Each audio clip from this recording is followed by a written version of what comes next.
So if you can do me a favor, just set the stage for the Paine College Lions. Give us that starting lineup, and then we'll do the Bobcats headed into the bottom half of the first. Let's definitely do that. For the visiting Paine College Panthers, they are coached by Kevin Marshall, sixth season at the helm of the Panthers, leading off shortstop Aaron Ushery. Batting second, the second baseman Brad Dobler. Hitting third, the right fielder Gabriel Guzman. Hitting cleanup, the second baseman Jaron Johnson. Batting fifth, the designated hitter Emmanuel Wilson. Batting sixth, the first baseman Anthony Ellis. Batting seventh, the center fielder Alex Sierra. Hitting eighth, the left fielder Anthony Lopez. And batting ninth, the third baseman Latek McNeil. And now it's a play-by-play. We send it back to Mr. Al Weston. All right, so first pitch was fouled back by Ushery. Ushery, the shortstop, a sophomore for the Lions. He's a right-hand hitter. Taking a look at Charlie Hecht as the pitch misses outside from the Bobcats senior. Hecht, in his fourth year, of course, with the Bobcats out of Johns Creek and Johns Creek High, has been to ace the last couple of years for GC. As the 1-1 pitch is a strike up and in on the fastball there. Going to be 1-2. Hecht 6-3 in his 17 appearances last year. He had 2 complete games, including a shutout of Montevallo in conference play. Oh, nice bender there, and that's going to freeze the batter for strike number 3. One down here in the top of the first, and looking at the game time temperature, we have 50 degrees under sunny skies here at John Kurtz Field. Okay, so one down. Another right-handed batter to head out there to meet Hecht. Going to be Brad Dobler, the second baseman. He's a senior for the Lions. Looks like a first pitch taken for a ball there by Dobler. Now, Dobler last year, 241 hitter, no home runs, 13 RBI for him. The kick into fire from Hecht, and it's fouled off of the feet of Dobler there in the right-hand batter's box. First of 4 ball games, actually no, 3 ball games. It was supposed to originally be for this weekend at John Kurtz Field. 2 contests tomorrow as the Lions will take on North Greenville at 10 a.m. and then a 4 p.m. start for North Greenville and the Bobcats to close out the weekend. This one swung on and sent up the middle for a base hit. Diving attempt there by Cal Gentry, but it'll scoot through for the first hit of the season. Went right up center field for a clean hit for Paine. And now it's a run out first and 1 out. Guzman would come to bat. Yeah, not hit particularly well there. Just sort of rolled through. Right spot for Dobler to find some space in between Gentry and Cash Young there at second base. So Hecht will have to work for the stretch from the first time this season. Takes a long look over there at Dobler and will come to the plate. That's a first pitch strike for Guzman. Guzman, newcomer to the roster for Paine. That's Gabriel Guzman, the right fielder. He is listed as a senior, but must be a transfer as I don't see him on last year's statistics. Another right-hand batter against the righty Hecht.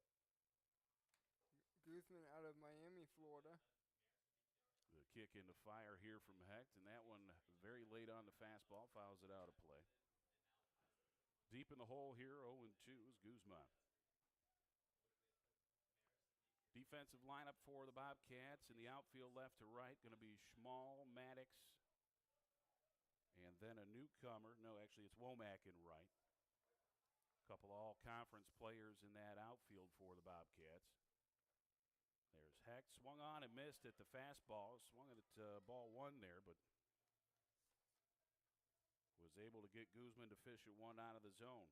Second strikeout of the inning. Number 28, Jaron Johnson. Brings 2 down, the runner on first. For Jaron Johnson, the catcher. Johnson, senior. Last year hit .283 with a home run and 20 RBI. Another right-hand batter, diminutive there in the right-hand batter's box. Deep bend at the knees for Johnson. And a pitch taken for a strike. Johnson out of Chicago, Illinois. Heck doing a good job so far working ahead of hitters. I believe the only one he fell behind is on first base there, and Dobler is, I think the first pitch was a ball for him. The kick and the fire, the 0-1 is taken low and inside to even things out. Paine College plays out of Augusta, Georgia. It's not a long drive over here.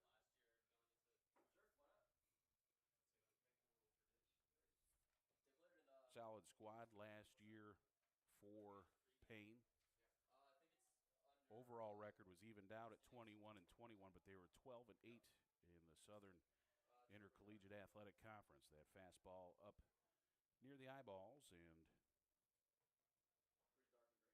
2-1 now the count. 2 down here, top of the first.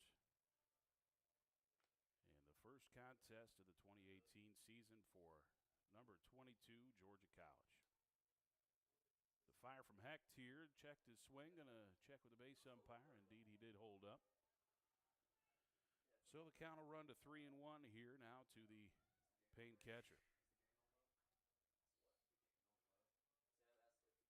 First hitter's count of the game.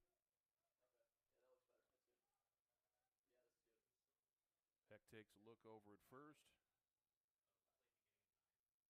and delivers the 3-1. This one fouled off. I think it caught the mask of Purcell there behind the plate. So now the count will run full here. That'll probably get Dobler in motion over there at first base.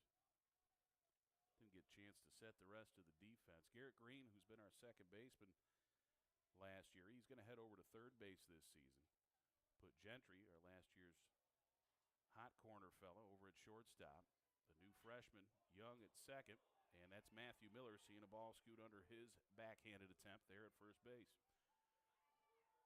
Runner was going, so he's going to advance to third base on the play. Matthews reached to the right, but the ball was way too far away, and the ball rolled into right field. So now we got runners in the corners with 2 outs. So a pair of strikeouts wrapped around a pair of singles, and we got runners on the corners and 2 down here. And if anything's going to happen for Paine, it's going to be because of this fella at the plate, the designated hitter, Emmanuel Wilson. Wilson, a freshman, in a big spot here.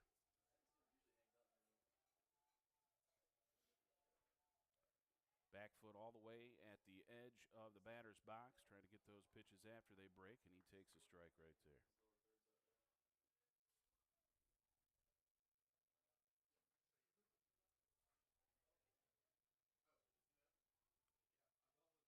Hecht with the set. And 0-1 offer coming. And that poured in there for a strike as well. Looked like something maybe off speed there. It's 0-2. This is probably a very special at-bat for him as a freshman. First at-bat as a college player. Yeah, an opportunity here to really bust this thing open if he can find some green out there. 0-2 pitch, swung on and missed, and he goes down on strikes. So Hecht gets himself out of his own trouble there. Had 2 hits, but also 3 strikeouts in the first inning. So ups and downs for Charlie Hecht as we head to the bottom of the first. We're not going to take the break. I'm going to let Connor give us the starting lineup for the Bobcats here as we go to the bottom of the first. Thank you, Mr. Weston. Let's take a look at the Bobcats starting lineup. The Bobcats are coached by Jason Eller, second season as the Bobcats coach. And he will lead his lineup off with shortstop Cal Gentry. Batting second, the first baseman Matthew Miller. Hitting third, the right fielder Wesley Womack. Hitting cleanup, the center fielder Logan Maddox. Batting fifth, the left fielder Nate Schmall. Hitting sixth, the designated hitter Caleb Slaughter. Batting seventh, the catcher Brandon Purcell. Hitting eighth, the third baseman Garrett Green. And batting ninth, the second baseman Cassia Young. And the starting pitcher for the Bobcats is Charlie Hecht. And as we move on to the bottom of the first, Paine will put Evan Krenz on the mound for them, the senior, will make the first start of the season here on the road for the Lions. Okay, thank you, Connor. Going to be Evan Krenz, as you mentioned. He's a senior. That was the ace for the Paine squad last year. Went 10-5 last season in his 16 appearances. Had 10 complete games. A 4.34 ERA. 95 and a third innings pitched. 114 hits, 71 runs.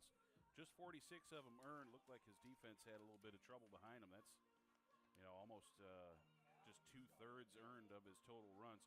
40 walks and 79 strikeouts, so he does a good job missing the bats there. An opponent's hitting .299 against the right-hander, Evan Krenz. Krenz, as I mentioned, a senior from Augusta, Georgia, so a hometown product there, and a Lakeside High grad. Now he's got some trouble right away, as an All-American will take to the plate in Cal Gentry. Gentry, the Peach Belt leader in batting average, one of the top 4 guys to return in Division II in batting average as well. Gentry hit .441 as a freshman with 89 hits in 202 at-bats. He scored 59 runs, had 1 home run and 42 RBIs. On-base percentage of .487. So no surprise to see him return to the top of the lineup. Lefty batter against the righty Krenz. Krenz working from the extreme third base side of the rubber.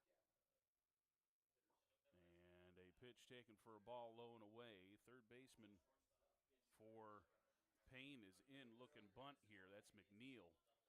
I don't remember Gentry last year doing a whole lot of drag bunting. It was legitimate hits for the freshman most of the time, and so he could find a line drive coming at him here pretty quick. 1-0 pitch is sent to second. Pretty easy play there, but the ball was thrown off there. So Dobler gets the first try of the season for Paine. It's going to be an error on the second baseman. Pulled the first baseman off the bag, literally jumping out to the left, and his foot went off the bag, and that will be a error, E4 in the scorebook. And now Bobcats have no one out, run at first.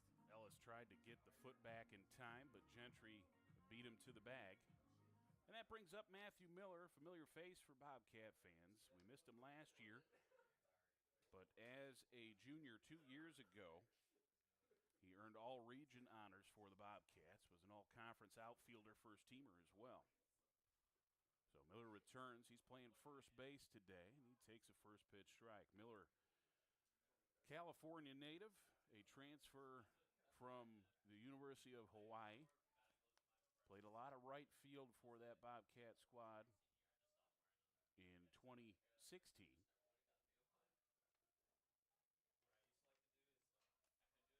Toss over to first is not in time. And Gentry's back on his belly over there. Thinking stolen base for Gentry. We didn't do a whole lot of running last year as a squad. Gentry himself, just 7 steals on the season in 10 tries. Miller slightly open stance for him. Here comes the 0-1, and he fouls that back off the fence.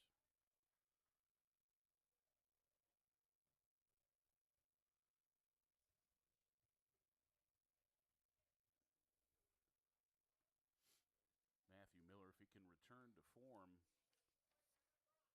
would have a chance towards the end of the season when it comes Major League draft time. One of those 5-tool guys. He's got a strong arm, good speed, lots of power as well, hits for average. Try to pitch out. It kicks out of the glove of the catcher, Johnson there, but no advance for Gentry at first. So it'll just go down as a ball, 1-2. Looks like Miller having a little bit of time, or trouble timing the pitches here from Krenz. He's been out in front these first 2 offers. We'll see what the Lions bring here on 1-2. Gentry not going. That ball in the left-hand batter's box bounces up there. Smothered nicely by Johnson for a 2-2 count. The baseball Bobcats are working hard this past week to get ready for this game, having practices pretty much throughout this whole week. Yeah, with class schedule's a little tricky. They kind of have to do practices in groups around those classes. Don't really get to practice a whole lot as a full squad. Here comes a 2-2 pitch. It's swung on, sent deep to left center. That could be trouble. It gets down and dies in the grass there before the fence. 2 bags for Miller. Here comes Gentry to the plate. No throw, and the Bobcats score the first run of the ball game. RBI double by Matthew Miller. That ball went deep to left center field. Looks like it was going to be caught, but it found the gap right between the left and center fielders.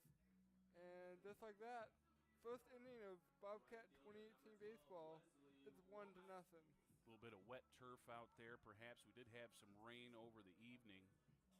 And when Miller's ball hit the grass, it just died. Sierra kind of overran it a little bit as a result, and that allowed Gentry to score easily from first base. Wesley Womack will dig in now. All-conference player a year ago. Also the Peach Belt Conference Freshman of the Year 2 seasons ago.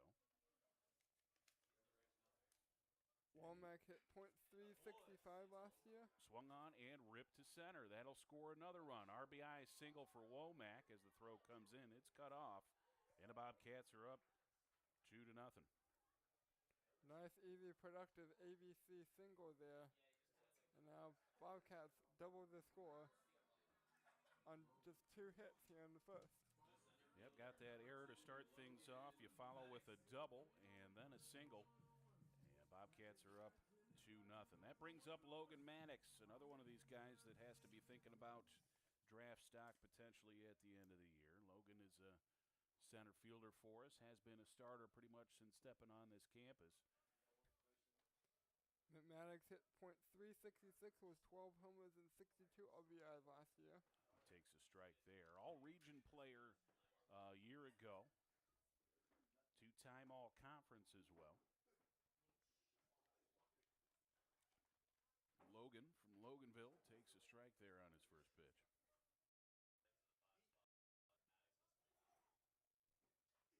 Off-speed pitch is fouled back and out of play, and now Maddox finds himself deep in the hole at 0-2.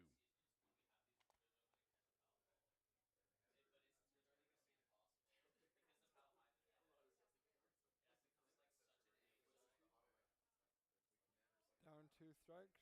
He will try again here with a run at first and no one out. Set here from Krenz. Toss over to first. Had Womack lean a little bit. Had to get the uniform dirty. But he's back in safely. 0-2 the count. Nobody out here in the bottom half of the first. Bobcats have been busy on the base paths already. Swung on and sent nicely through the right side. Had that big hole to work with as they were holding Womack on. The diving attempt came up empty by Dobler.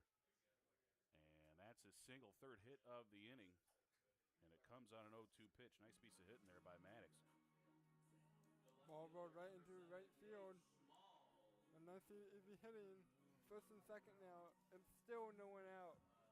3 hits already here in the Bobcat baseball season. And that will bring up senior left fielder Nate Schmall. Schmall, everyday starter for the Bobcats a year ago, hit .328 with 4 home runs and 35 RBI. Might see some time at catcher as well this year as he takes that breaking pitch for a strike.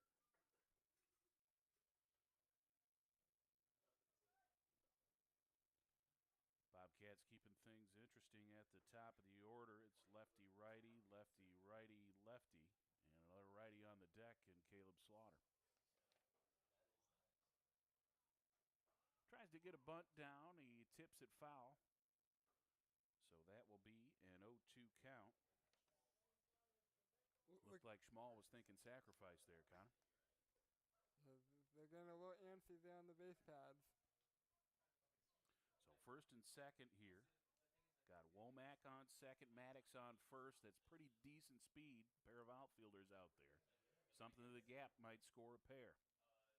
Hopefully this lefty-righty will play to their advantage because Paine has all right-handed hitters in their lineup. Swung on and fouled off. Schmall just got a string of that baseball to stay alive. So again here at 0-2. Nate, in his second year with the Bobcats, transferred in from Chattanooga State Community College.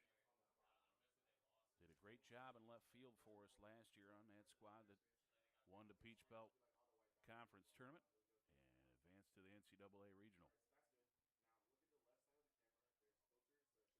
Played a part in why we're number 22 this year. Yeah, big part of the reason for the number 22 national rank. I think we're as high as 14 in some of the polls. Swung on and missed it. That pitch near the dirt, and Schmall goes down on strikes. So Nate, the first out of the inning, and that brings up one of the few Bobcat newcomers this year, and Caleb Slaughter. Now Slaughter, in his first season with the Bobcats, is already a senior, as he spent his early portion of his career with Armstrong State University. Now, Armstrong, of course, had consolidated with Georgia Southern and lost their athletics. So Slaughter needed a place to play. Here he comes up I-16 to Milledgeville and going to supply some power here in the number 6 slot. First pitch is taken for a strike. Hopefully he'll be able to provide some outside knowledge, being a veteran but new to the Bobcats. Yep, Slaughter, one of 2 seniors that transferred in from Armstrong for the Bobcats. The other is Mike Warren, an outfielder from Atlanta. Off-speed pitch is tapped to the middle of the infield, steps on second, and completes the double play to first base.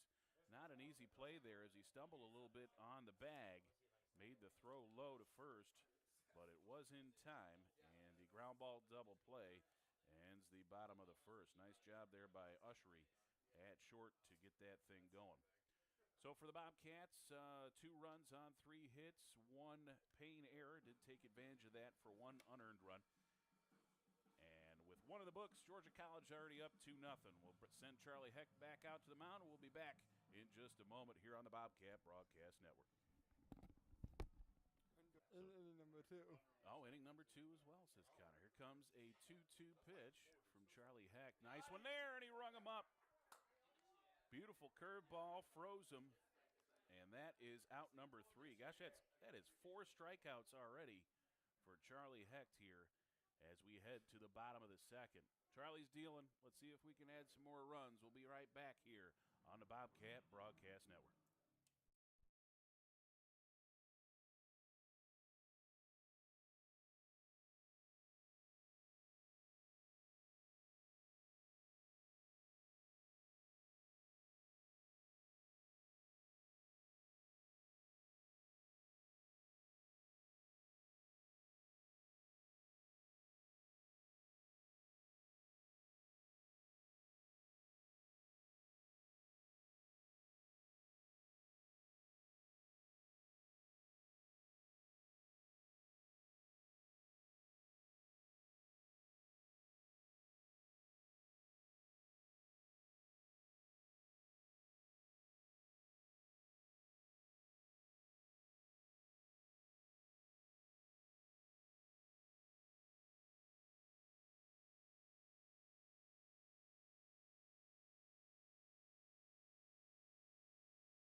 Okay, we're back to action. It's the bottom half of the second inning. Brandon Purcell, preseason All-American by the National Collegiate Baseball Writers Association. One of 2. They were announced yesterday. It was Purcell and Cal Gentry on the list. Gentry a second-teamer, Purcell on the third team. As that pitch, a fastball up to start him off. Purcell hit .327 with 10 home runs. Yep, 10 home runs, 58 RBIs. Big stance for Purcell. He covers a lot of that right-hand batter's box as the count is now 2-0 to the Bobcat catcher. Kind of has that back foot almost at the corner near the plate, and then the front one wide open. And near the front of it, he just a wide open stance for him, and a big stance as well. Pitch taken for a strike there by Percy. Got one he didn't like. Senior for the Bobcats. He's in his 5th year with a Georgia College uniform, though. He redshirted a season and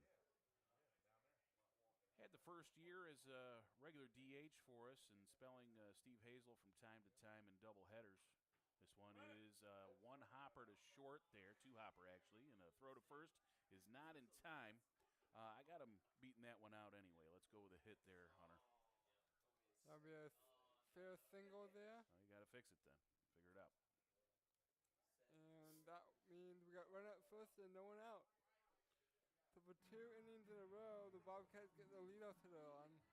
Good start here to 2018. That's going to bring up Garrett Green with the runner on first base. Nobody out. Number 8 hitter in this Bobcat order.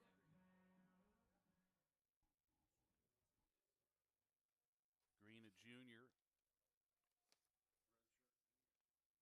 Spent 1 redshirt season at USC Upstate Division I program in South Carolina. This one laced up the middle. Nicely done there by Green.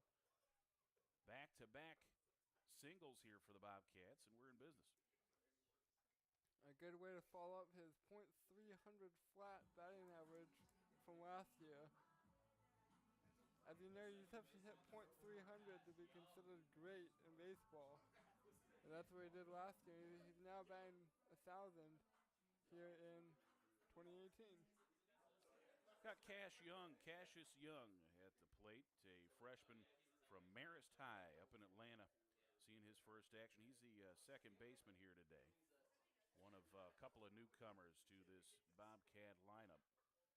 And Cash is holding down the 9-hole. Going to square to bunt, pull it back. Ball gets away from the catcher. He's going to try and fire down to second. That's not in time. We're going to go wild pitch on that one, I think. Yeah, we'll go wild pitch on that. Ball 1. And now we got no one out still, and runners at second and third. Here in inning number 2, 2-0 Bobcats. That's probably going to wipe off the bunt as well. As now the base empty there. Looks like Payne's going to play the infield in as well. So now lots of options out there for Young to try and smack one through here and score a couple of runs. 1-0 pitch is on the way here for the Bobcat freshman. Swung on and missed. Got a little bit out in front of that off-speed pitch. And it's 1-1.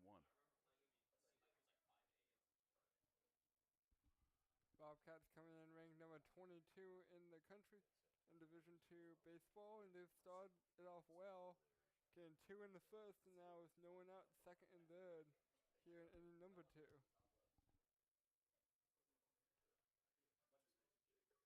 Pitch coming, it's 1-1, and it stays high, I guess. Didn't miss by much. I'm sure Krenz wanted that one. It's 2-1 here to the Bobcat second baseman.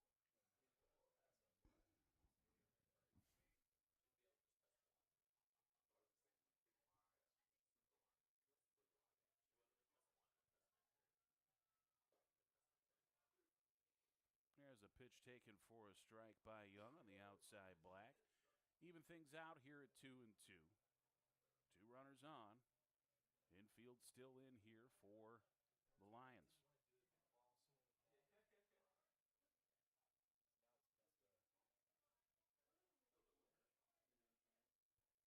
Long set here from Krenz. The fastball, and it bounces up there. Nice stop by the catcher. Johnson, as that saved at least a run. And a full count here now for Young. Got first base empty. Still got to protect the edges of that plate, though.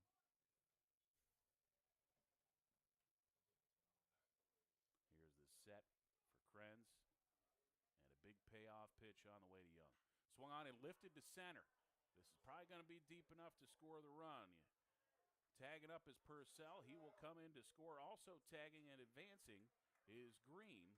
Good job there by the freshman to bring in the third run of the ball game on a sac fly. Sac fly to right center field, and it was caught just deep enough to get the run. And the fourth, 3 runs down, 4 hits. So the Bobcats up 3-0 now as we head back to the top of the order. Cal Gentry, the shortstop. He's 0 for 1. Reached on an error by the second baseman.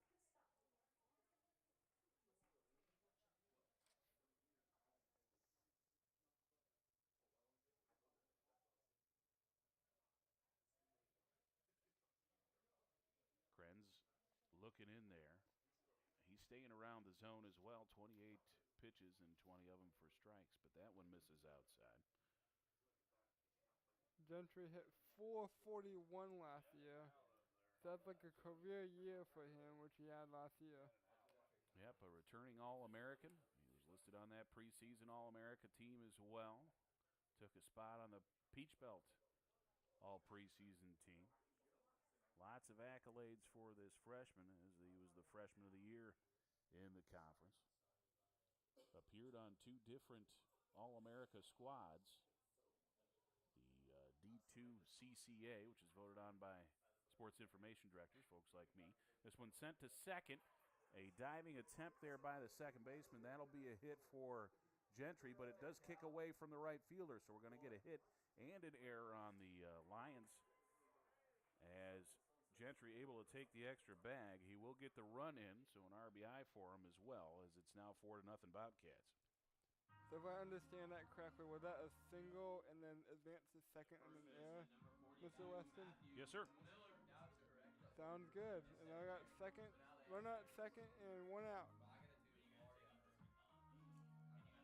So Gentry on second with 1 out for Matthew Miller. Miller with the hardest hit ball of the game so far. That double to left center an inning ago.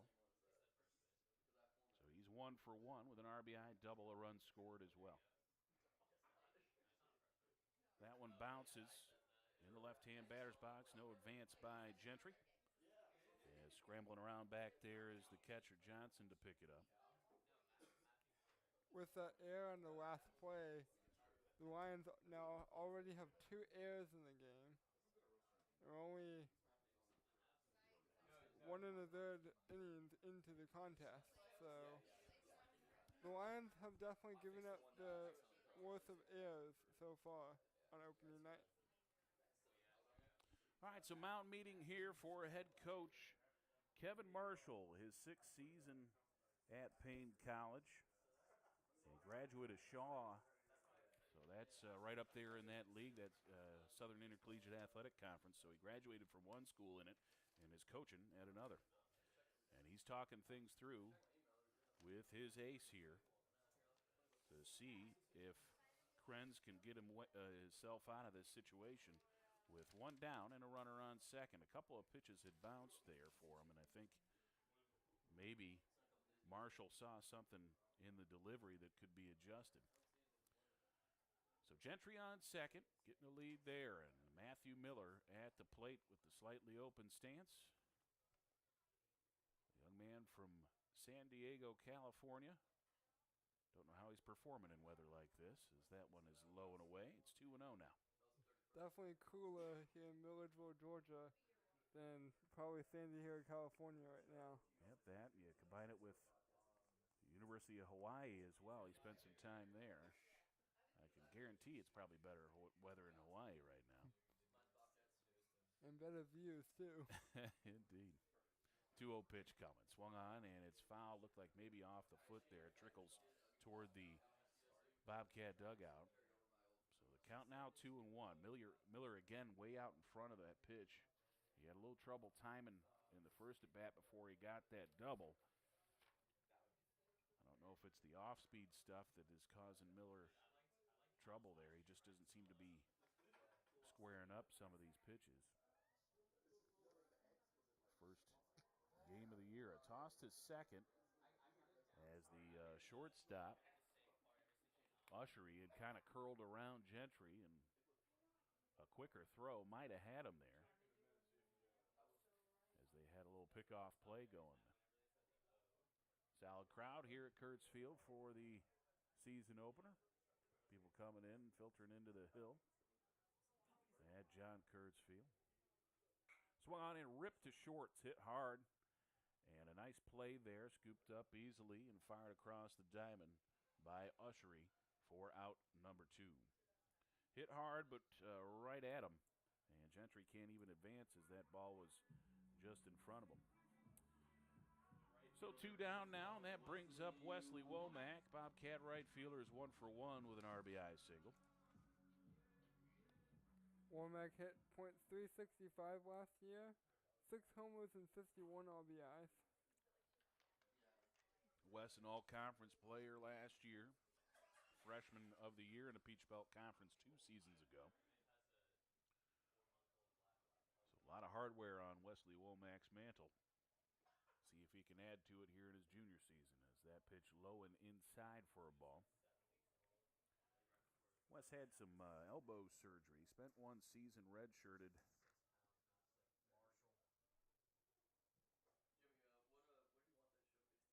At Georgia Perimeter College. And then came down, joined the Bobcats playing right field. Spent that first year as a DH because that surgery was on his throwing arm, but that arm is steadily getting stronger and stronger. Looked pretty good in the pregame. Missed again, a 2-0 count here. Hitters count for a hitter, Womack. They're playing him to pull a little bit. Nice sizable gap there in left center he could work with if he can take something to the opposite field. New look out here at John Kurtz Field as the wooden green wall has been replaced by some chain link out there. Swung on and missed, and Womack spinning his head out of the air and everything. That was not the pitch he expected on 2-0. It's definitely odd not seeing that Bobcat green out in the outfield anymore. Yep, we did. We had that outfield wall for, I think it was roughly about 5 years, and it was starting to come apart a little bit, so we needed somewhat of a more economical option out there. A little easier to replace. Chain link going to last a little longer. Again, Womack, I think that might have been the same pitch, got him again, and now Deuces Wild here again at Kurtz Field. It'll be interesting to see as the season moves on how the Bobcats players adjust to now running to a clear fence versus a green wall. Yeah, it's got to provide a little bit different backdrop to hit from as well. The pine trees, of course, provide a pretty decent hitter's eye here at the field. This is sent pretty good to left center. Back a little bit, going to glove that one a few steps shy of the fence is the left fielder Anthony Lopez for out number 3. I think he just missed that one, Connor, but it is out number 3. Bobcats pick up a pair on 3 hits, 1 error. They leave 1 out there. It's doubled up, actually 2 runs in each inning here. We're up now 4-0 as we head to the 3rd. Listen to Bobcat Baseball on the Bobcat Broadcast Network.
right, folks, let's get back to action. It's the top half of the third inning. And we'll start off with the number 9 hitter. That is Latik McNeil, third baseman for the Paine Lions. Swung on the first one. He's going to drop this one into right field for a base hit, just enough to get it up over Young's head. And he jumps all over that first pitch for the third hit of the ball game for the Lions. Leadoff hitter on for the first time in this contest, and it ends a streak of 4 in a row set down by Charlie Hecht. Hecht, a senior marketing major, actually spent last semester as an intern in my office, did a great job working the volleyball and soccer games in the fall. Ushery, the shortstop, is at the plate now. He struck out looking in his first trip. Very bright yellow bat. That's like he could hit. Probably wouldn't even need to turn on the lights here, Connor. You know, he could illuminate Kurtz Field with that bat, I think, alone. It's so bright, I almost confused it with green. Yeah, it's like a yellowish green, just a fluorescent kind of thing going on there. 0-1 pitch coming to him. He squares the bunt, pulls it back, takes a strike, and now he's deep in the hole, 0-2. You gotta wonder if that plays a role in the pitcher, because the pitcher has to adjust with a bat like that. Yep, it is. It's a presence, that's for sure. Paine with some pretty sharp uniforms. Got the all-white helmets there. I noticed they had some white windbreakers as well. As that one bounces, couldn't get Ushery to fish for one. Staying put is McNeil over at first, but they got the black tops there with the cutoff that kind of with the gray sleeves coming out. It's sunny here. Gray pants too. It's sunny here in Milledgeville, but there is a slight breeze, so. Yep, sun going down, and the temperatures will go with it. We got a pretty steady wind, and it's coming right in our face here. It's going to take a lot, I think, to get one out of here today. There's a good pitcher's wind blowing directly in at the hitter.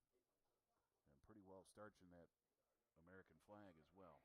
This pitch bounces, and Purcell with a nice stop there. The count evened out at 2-2. Luckily enough, the Bobcats have already played good ABC baseball to find themselves up 4-0 here in the top of the third. Yeah, nothing really hit up in the air with any kind of distance. You saw Womack take one deep to left center. If the wind's headed in the other direction, that might get out of here, but not today. Swung on and missed, and down on strikes goes Ushery for the second time today. One down. That will bring up Dobler, the second baseman, a single in his first at bat.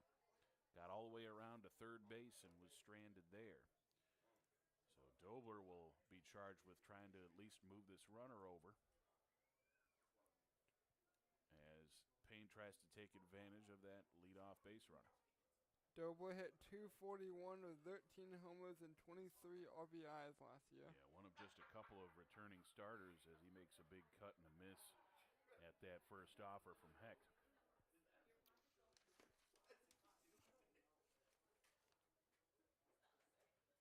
Slightly open stance, deep bend at the knees. And here comes the 0-1. It's a fastball up, 1-1. Players 5 through 9 in the Lions batting order tonight. Opening day lineup are freshmen. And I think the fellow in front of him as well is a newcomer, Johnson. I don't think I saw him on the numbers from last season. So a few new faces. Toss over to first. Not a particularly large lead there for McNeil. Maybe trying to catch him napping over there. So that means you have 1, 2, 3 familiar faces at the top of your lineup, and the rest are new. 1-1 is due to Dobler. Runner stays put, and that looked like another nice breaking pitch. It nipped the outside corner for strike 2.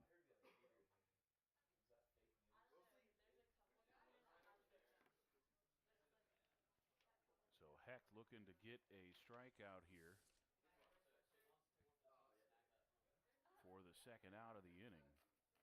The kick in the fire from him. Swung on and missed at the fastball up and away. And that is out number 2. 6 strikeouts The right now fielder, number for 5, Charlie Hecht Gabriel Guzman. here in the 3rd inning. Not quite even done with the 3rd inning yet. So Guzman, the right fielder, now digs in. Gabriel Guzman, he struck out swinging in his first trip.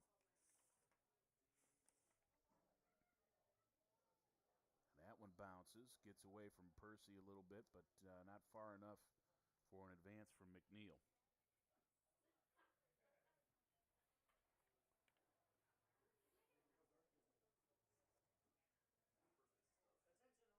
Hecht will get himself a new baseball and dig back into that rubber a bit.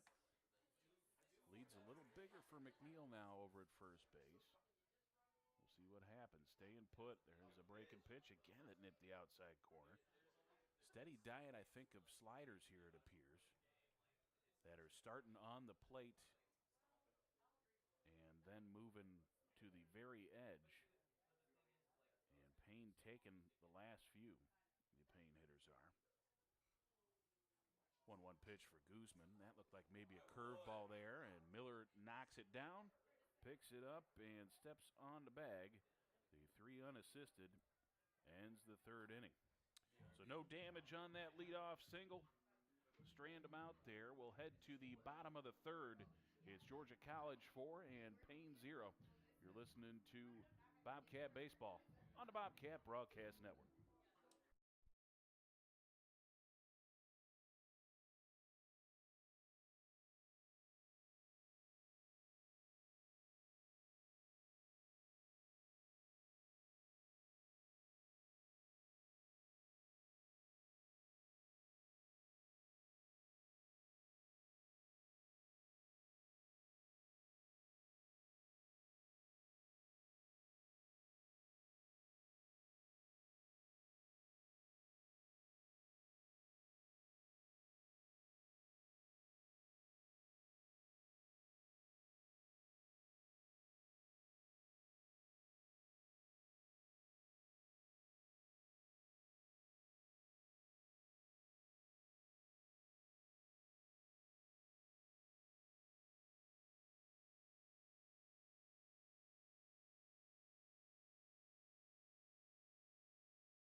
Okay, folks, let's head to the bottom half of the 3rd inning. Georgia College up a pair. If the pattern continues, we're hoping for another 2 runs here. We got 2 in the first, 2 in the second, and lead this thing 4-0. Got 6 hits, no errors for the Bobcats. No runs, 3 hits, and a pair of miscues for Paine. And Logan Maddox at the plate, the preseason All-Peach Belt Conference pick, has a single to his credit today. So he's 1 for 1. Pitch taken for a strike by the Bobcat senior. 366 with 12 homers, 62 RBIs a year ago. Yeah, had it not been for Brandon Benson's amazing season last year, I think Logan probably would have gotten a bit more of a look. He was batting after Benson as that pitch low and away, 1-1.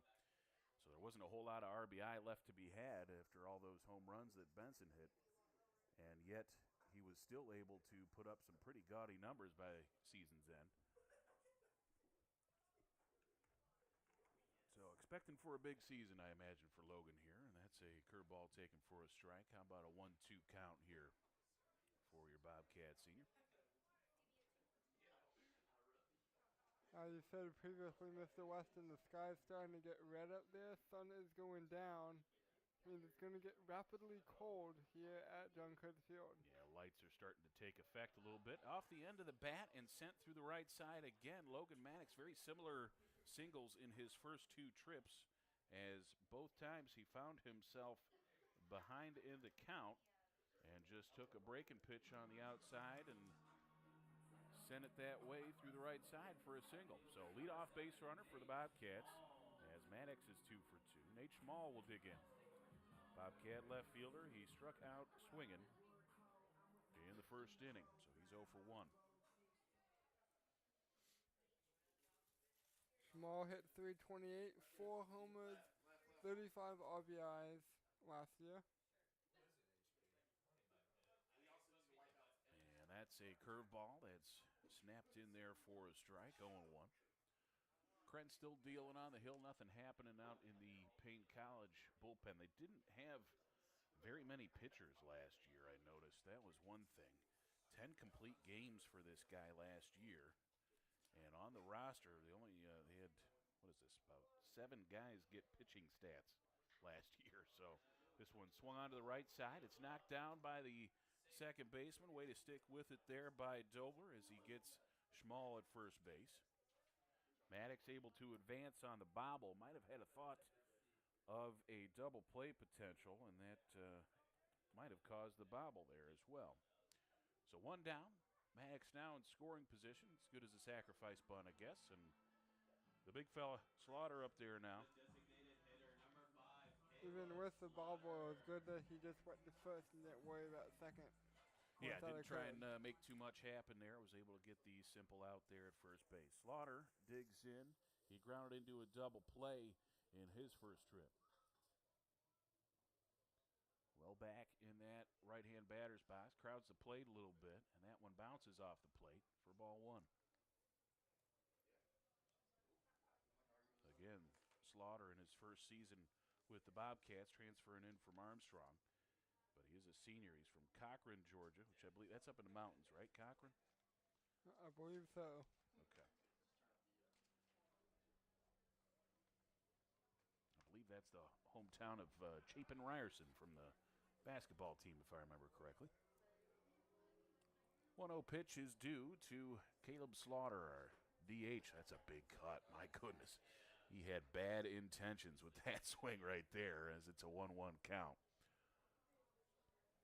Cochran, Georgia is 48 miles from us, and no, it's actually south of here.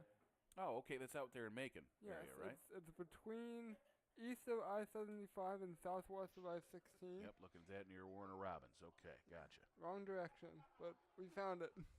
1-1 pitch is sent to right field. That is skied high. And swirling around out there, battling the wind as well. The runner will tag up and advance, but it is out number 2 on the fly to right.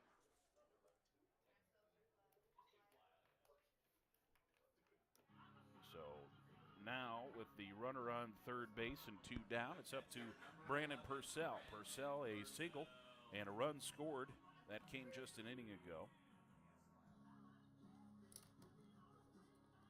Brandon in his 5th season on a Glenville and Tattnall County high.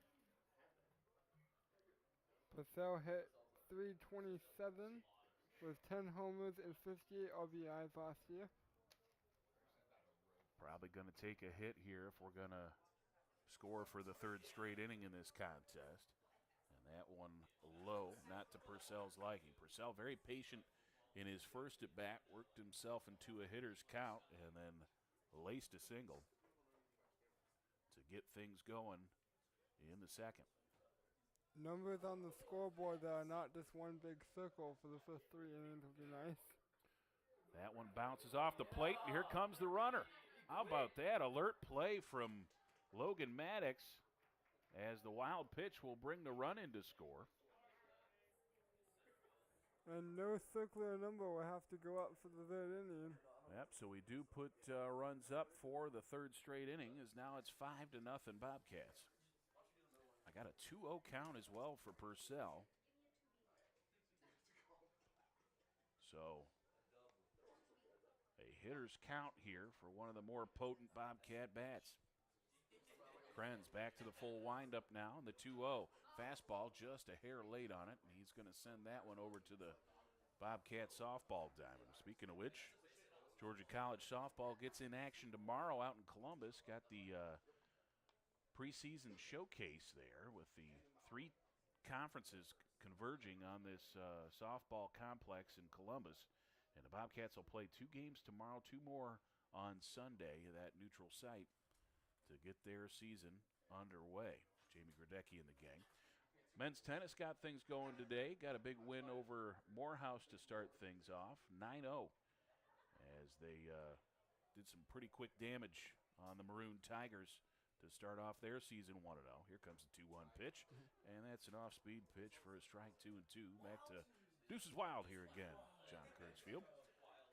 Women's tennis going to get their schedule going tomorrow up at Bernal, up in the mountains, against one of the better NAIA teams in the nation. And then golf, we're a couple weeks out from their spring action. 2-2 pitch. Swung on off the end of the bat. That'll drop into right center for a base hit. That might have actually been out of the strike zone, but Purcell did a good job dropping that one into right center. Found the gap easily as the second baseman didn't even charge to it. He knew when it came off the bat that was going to be a hit. So 2-out base hit for Purcell, his second hit of the game.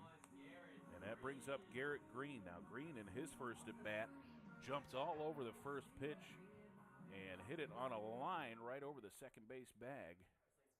He eventually came around and scored. But that was an absolute laser beam as he just came out of the dugout swinging. And he squares the bunt on this one. The runner goes. Ball gets away. But with the runner already going, that's going to be a stolen base for Brandon Purcell. First stolen base for 2018 in this game. Yep, goes to the Bobcat catcher. More than your average catcher's speed up there. He's used to stealing double-digit bases. And Purcell now in scoring position with a 1-0 count for the Bobcat third baseman in Garrett Green.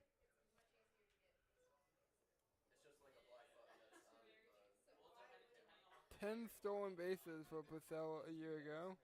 Yep, got a bit more active as a sophomore. I think he might have had 20 that season, if I remember correctly. So he was second on the team next to Wesley Womack, who got 13 last year.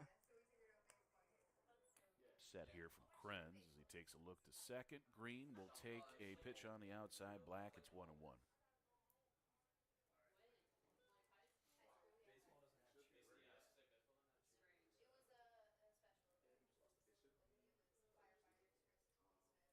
So Green now with a 1-1 count and 2 down. Going on contact here, Purcell. He'll probably score on something to the outfield as that pitch misses inside. 2-1 is the count now.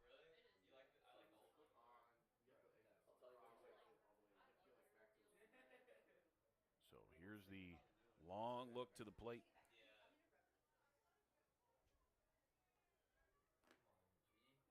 A set and a pitch sent to right field. Could be trouble. No, playing shallow. Had him played right there in right field as Guzman gets underneath that one for out number 3. So the Bobcats don't keep the pattern of 2 runs each inning. Instead, we get just 1 this time. Oh, no. We'll head to the 4th, and Connor will take the reins for a few innings. It's 5-0 Bobcats. We'll be back with more baseball in just a moment.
Welcome back to John Kurtz Field alongside Mr.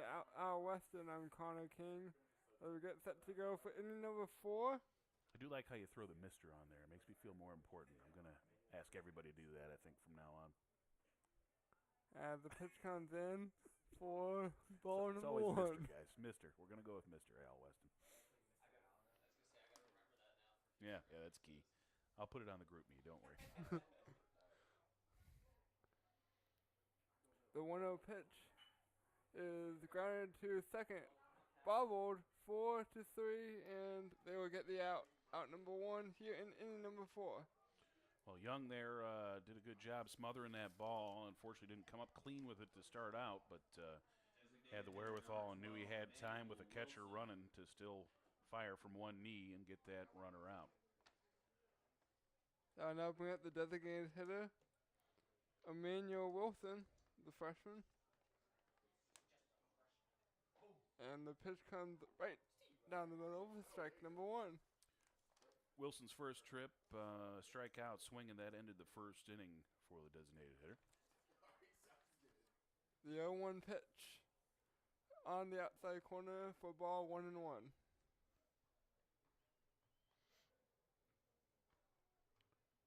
No one on base here with 1 out in the top of the 4th.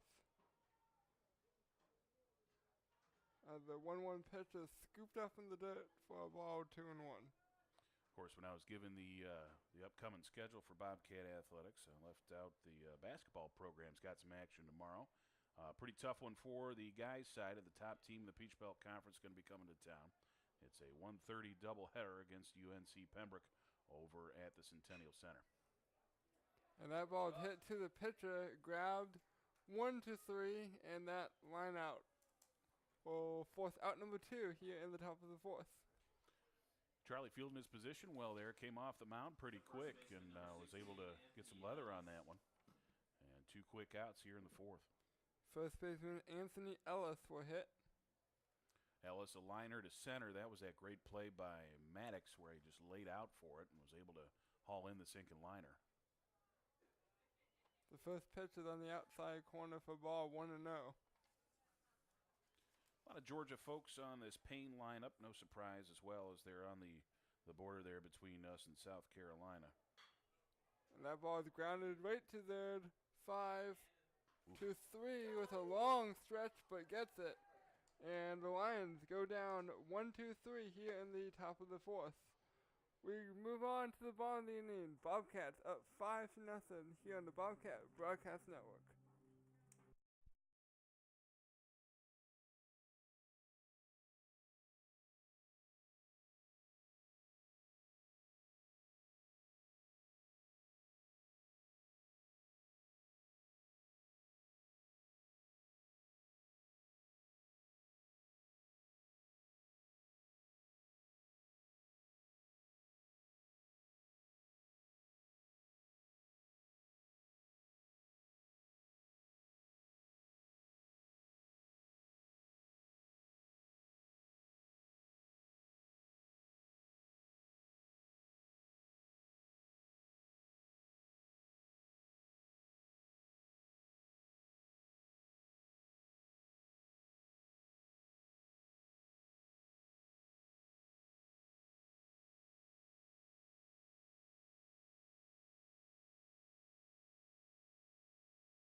Welcome back to John Kurtz Field. We go to the bottom of the 4th inning as the second baseman, Cassius Young, leads off and the ball hits him.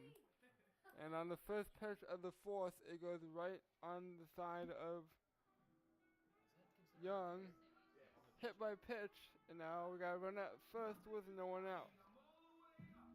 The shortstop, Not the number most 6, productive way to Cal get a runner Gentry. on.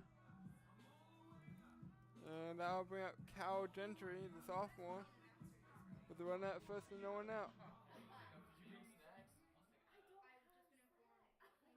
I still don't believe you.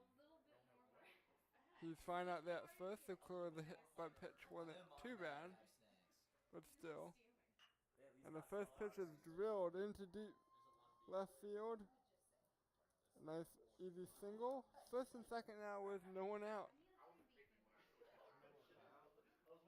That'll bring up the first baseman, Matthew Miller. Number 42, Matthew Miller. Some remix. Miller stepping into the right-handed batter's box Pull it out there. as he has a chance now to put the Bobcats on the with a bigger number on the board, build to that 5 with a run at first and second with no one out.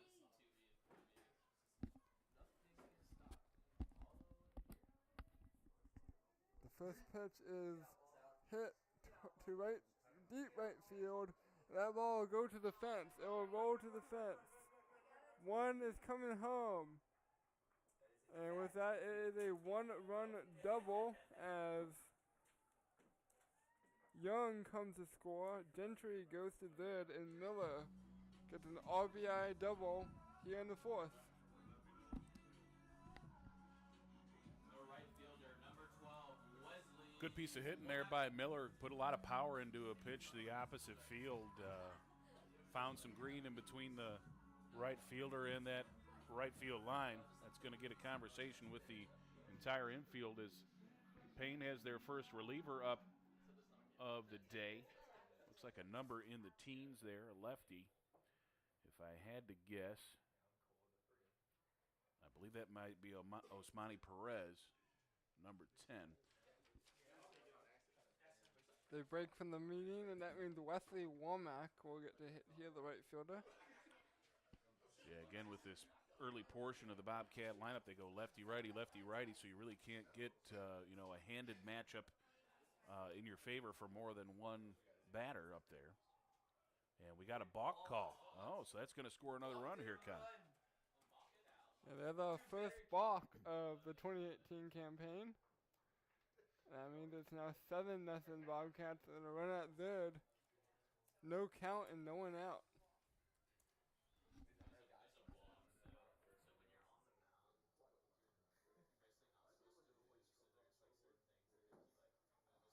The first pitch to Womack is bounced out of the glove, but recovered in time so the runner will remain at third. And it counts 1-0.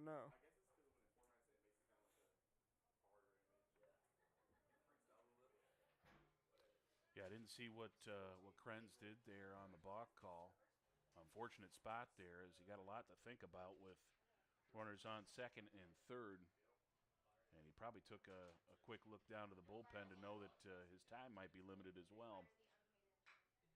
The 1-0 pitch is grounded off the glove of the first baseman, throws to the pitcher, and that is, what's the call here? Yeah, they got him out at first base. That'll be an out. Yep, they were able to pull off the 3-1 put out, but the run does come in to score. So now it's 8-0 Bobcats. 8-0 there. Center fielder, number 2, Logan Maddox. I'm trying to understand scoring here. Did he pick up the RBI on that? Yeah, he's gonna get that RBI because the run would have scored regardless on the ground out there. He was running on contact, so first out of the inning, and it brings in an RBI for Wesley Womack. Looks like his second of the ball game. Logan Maddox takes a strike, 0-1.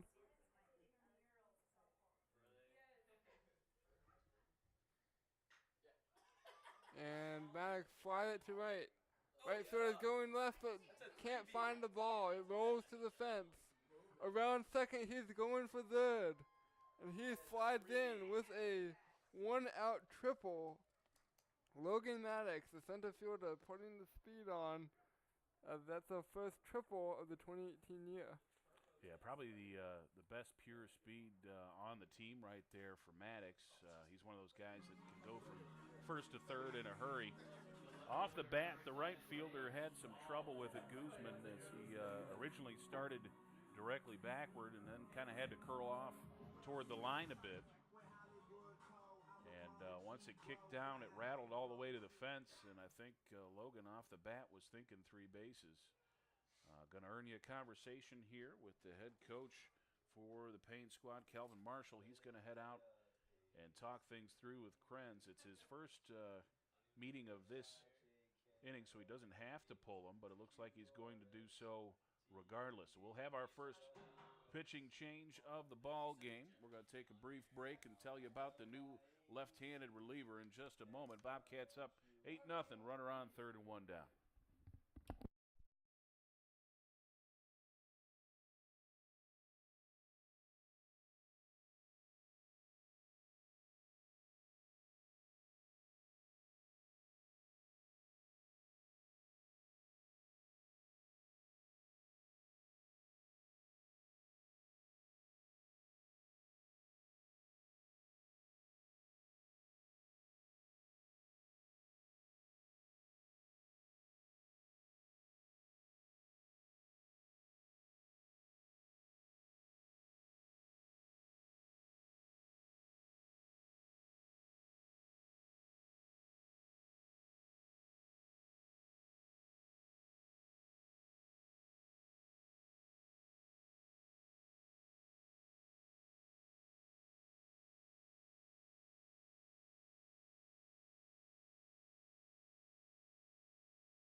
Okay, the first substitution of the ball game goes for Paine College. They go to the bullpen, going to pick up Osmani Perez, the lefty, 6'1", 195.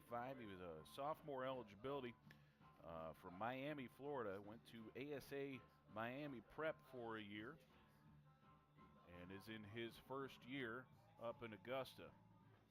So the lefty will get in here. He will match up with the lefty to start things off in Nate Schmall. 1 down. He inherits a tough situation here. Oh, we're not going to get that lefty. We're going to go to the bench as well, as Mike Warren will see his first action.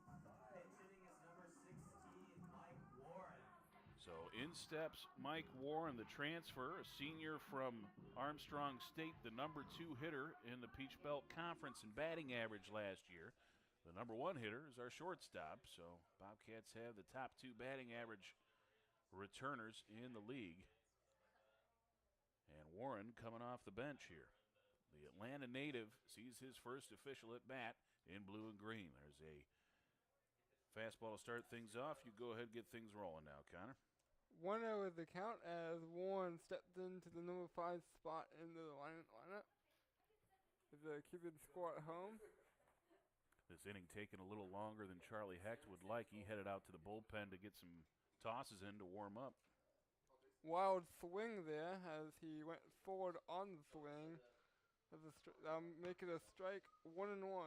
Yeah, Mike offering it one well out of the zone there. I think a little eager to make some things happen here in his first Bobcat at bat.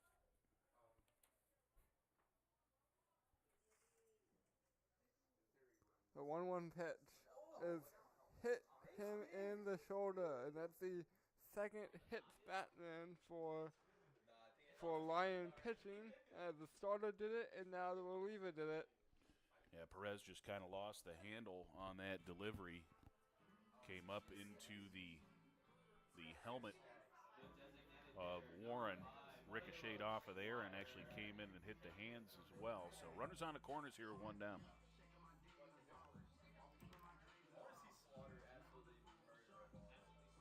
So with a hit Batman, we're still at 1 out. So we get back-to-back former Pirates here as Warren, the pinch hitter with the hit by pitch, and now his former and current teammate in Slaughter.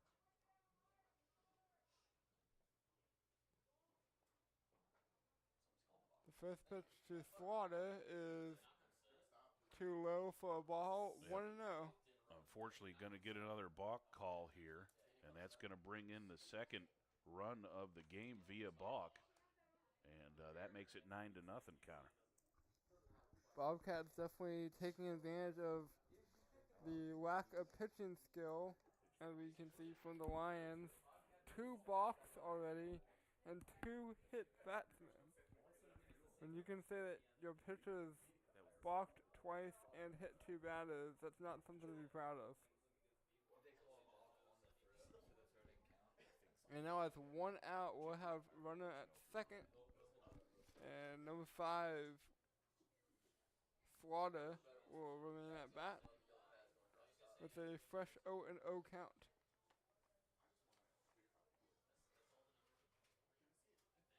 The pitch to Slaughter is low and outside, and the runner will advance to third, stolen base. Yep, Warren was running on the pitch, so a steal for the Bobcat senior, the second stolen base of the game. The ball kicked away from Paine's catcher.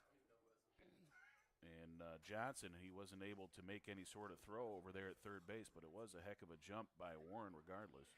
Johnson now just coming back from the mound after talking it over with his pitcher. And now it's 1-0 with 1 out here in the top of the 5th. Bottom of the 5th.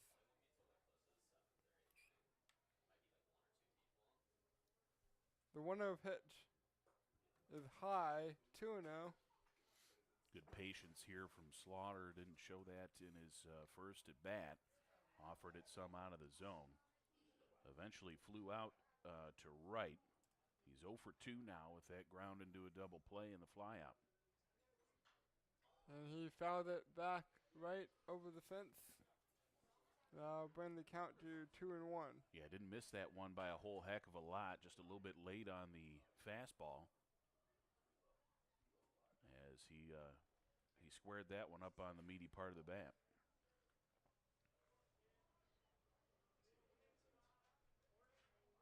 The 2-1 pitch is swung on and missed. Have bring the count to 2-2. Slaughter got out in front of that one, off-speed pitch, and when you get your stuff out in front, it's hard to hold back and make any sort of contact. He caught himself off balance there. We'll try it here at 2-2. And that ball goes in, and he runs to first. I think that's a hit by pitch there, Connor, so it looks to me like Warren will probably have to go back to third base. Or that was just a ball? About to say, because if it hit him, it would have been a dead ball. Okay, yeah, so he never called it dead, so that's gonna be a wild pitch there. 3-2 now the count. So Warren comes in to score on the wild pitch. Thanks, Ruben. That's 10-0. Now the Bobcats out in front. 3-2, yeah, full count. Bobcats now at double-digit lead, 10-0. And now it's a full count. We'll see what happens here with 1 out here in the inning. I'm not sure if Slaughter thought he got hit by the pitch or if he thought that was ball 4 because that was so far inside. He'll foul it off to the right. And we'll redo it again at 3-2. Either way, the big fella had trotted down to first base, and they had to call him back to the plate. So 3-2-1 on the board. 3 balls, 2 strikes, 1 out. The second 3-2 pitch is about to be thrown.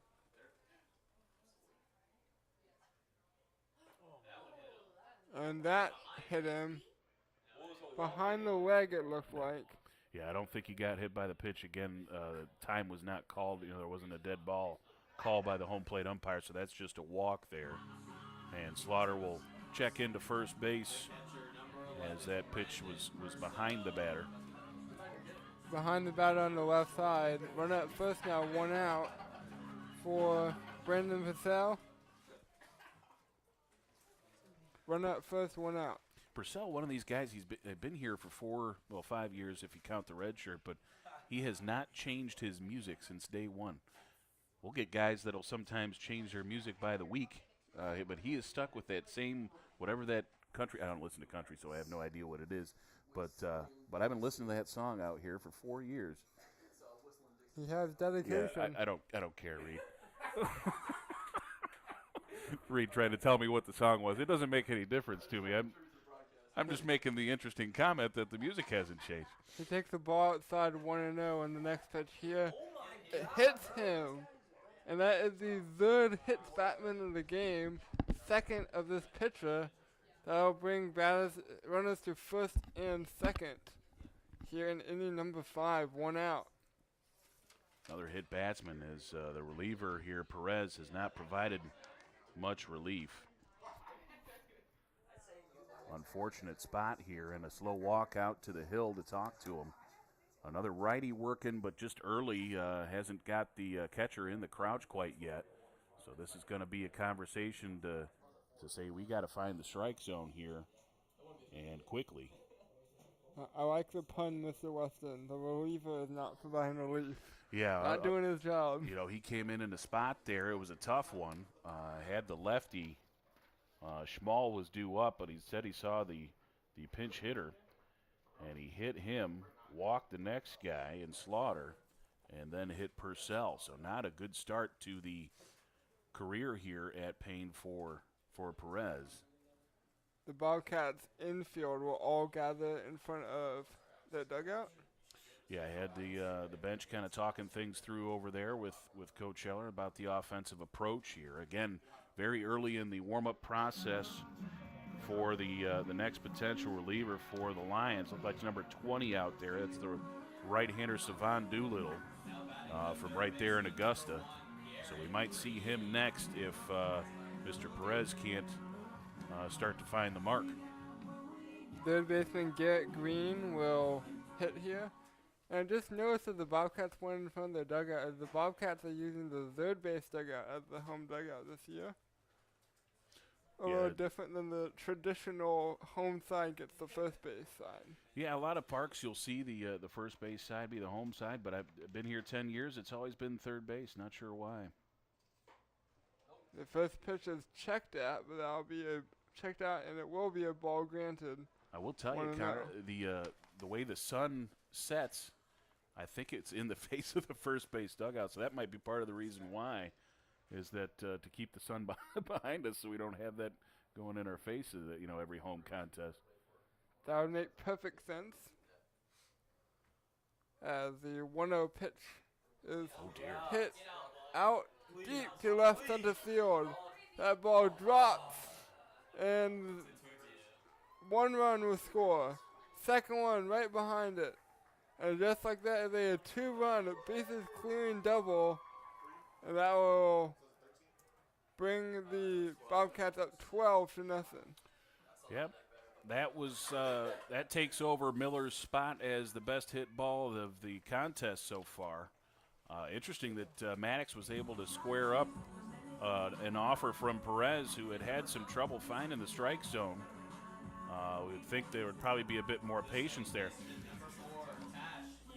Going to get a pinch runner here, too, guys. Got number 28, Therese Miller, going to check into second base and cancel out Green's day. But that was hit very well by Garrett Green. I believe I said Maddox. I apologize. Garrett Green with a great double to left center. So the first pitch here to the pinch hitter, run at second, 1 away. Well, not a pinch hitter. This is still Young, the second baseman. Got a new runner at second base there. Connor is Therese Miller checks in. And the first pitch is drilled to left field. And that is gone. 2-run home run to the deep left field for the freshman.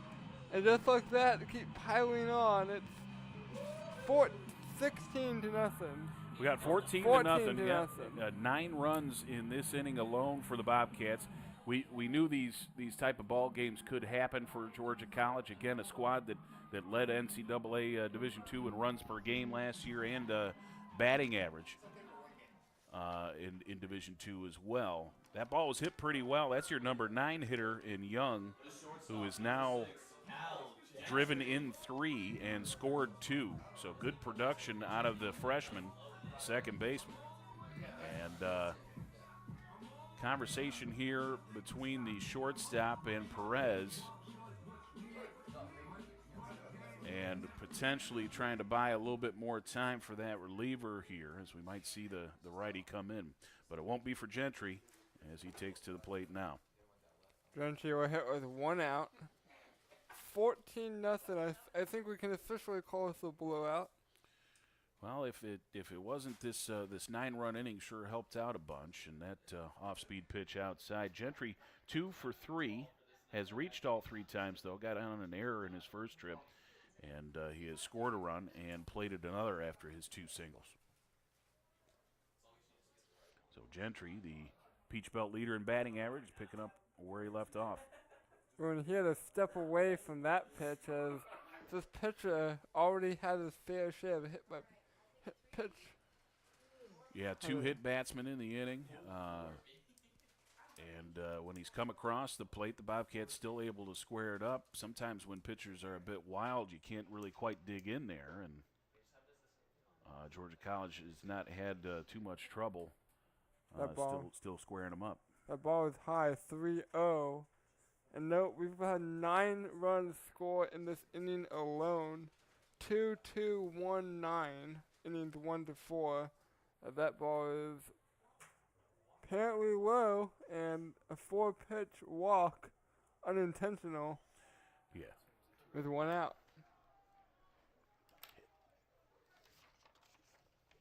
So a walk there for Gentry, and his day will come to a close as well. Matthew Miller will hit. And who do we have over at first pinch running? That looked like Eric Furphy, I think, took over there. Brand new Bobcat, the junior. So Furphy will run at first base for Gentry. So Bobcats starting to go to the bench, empty things out a little bit. Get some guys some playing time here in contest number 1 of the season. And the first pitch from Miller, the right down Broadway, 0-1. Furphy, the junior, 5'10", 180 from Swanee, Georgia, and a transfer from Georgia Southern Division I program just down the highway there, past Dublin. The 0-1 pitch to him.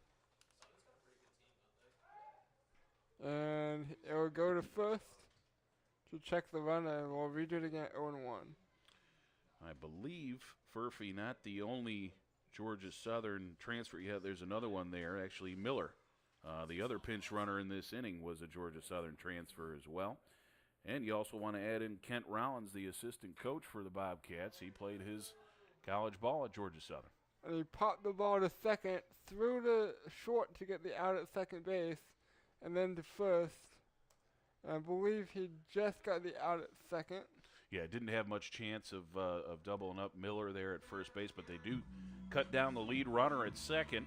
So now it's 2 outs, and Perez is 1 out away of getting out of this rough 4th inning. That will go a 4-6 ground out on the out at second, and the runner will reach on a fielder's choice. Now the runner at first was 2 outs, and the first is low, ball 1. Going back to the dugout placement story, one thing that the Bobcats have to trade off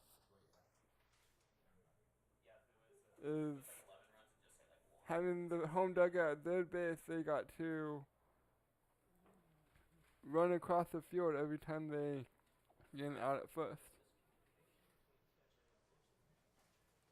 Conversation here for Perez. Not sure if maybe he crossed up his catcher a little bit, but 0-1 the count. So they're a little bit ahead of Womack.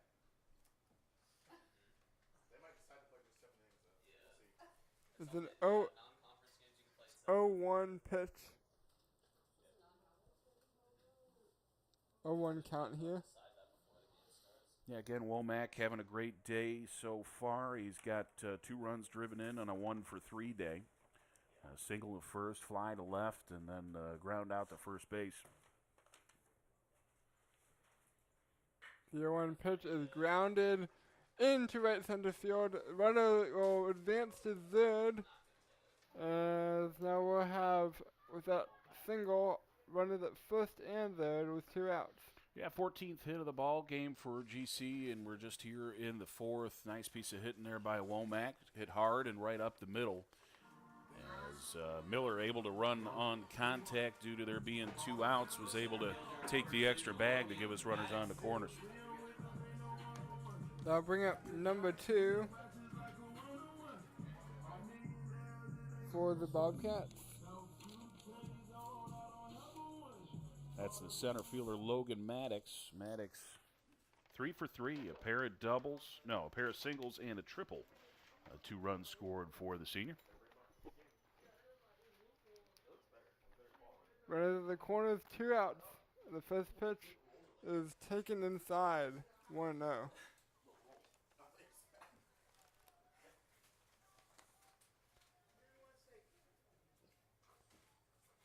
Bottom of the 5th inning, 9 runs home in this inning alone.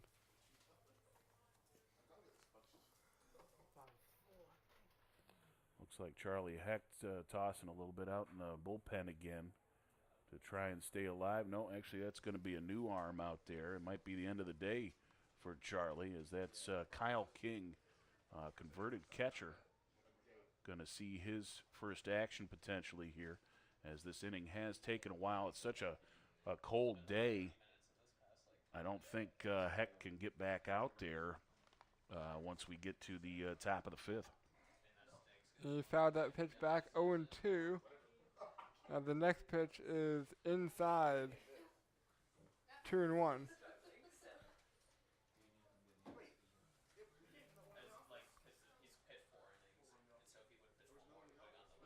2-1 is the count. It's 2 outs. Runners at the corners in the 5th. 9 in already. The 2-1 pitch is high, 3-1.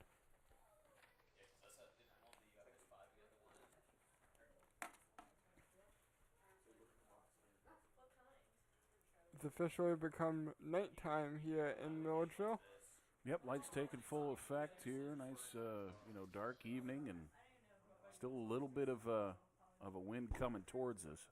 The 3-1 pitch is inside, and they'll take up residence at first, loading the bases with 2 outs. So bases juiced up for Mike Warren here, as he was hit by a pitch when he pinch hit a little bit earlier this inning. So no official at bats for Warren, but he did come around to score. Okay, so that's the second walk out to the hill this inning. So that will bring a pitching change for Paine, as Calvin Marshall will go to the bullpen once again here to see if he can dial up somebody to get him out of the 4th. We'll take a break, too, and tell you about the new hurler in just a moment. You're listening to Bobcat Baseball, 14-0 on top of Paine right now. We'll be right back.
All right, folks, we're back to action. Got the second reliever of the contest for Paine College. Going to be number 20, Savon Doolittle, the freshman, 6'2", 180. He's a right-hander out of Augusta, Georgia, and Westside High. And he is charged with trying to get the Lions out of this fourth inning. It's been a tough one.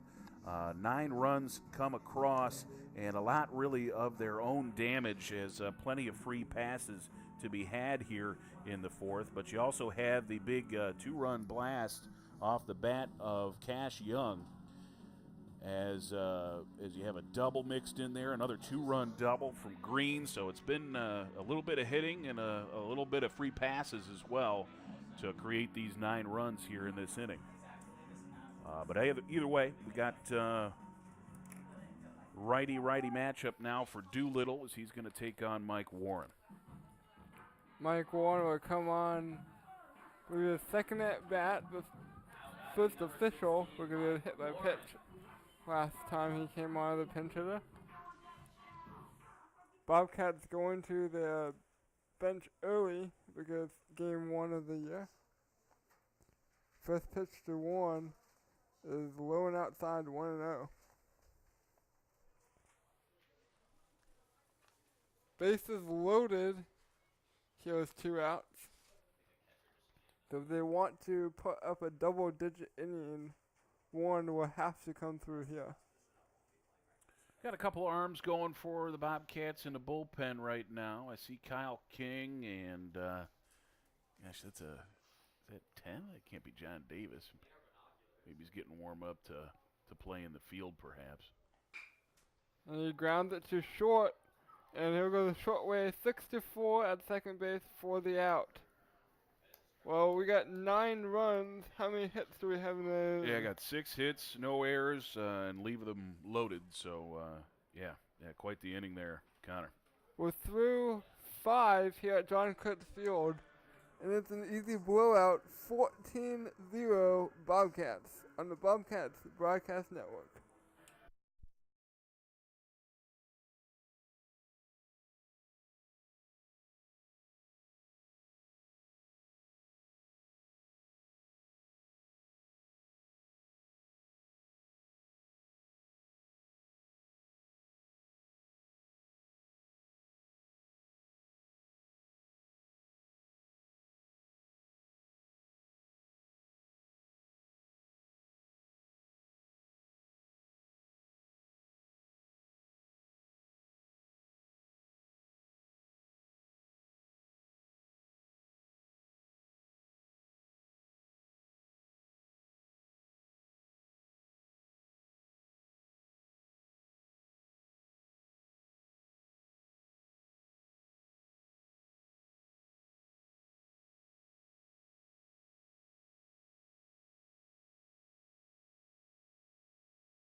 Okay, some new faces in the lineup for the Bobcats now as we dig a little deeper into the bench.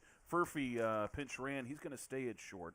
The other pinch runner, and Therese Miller, will stay at third.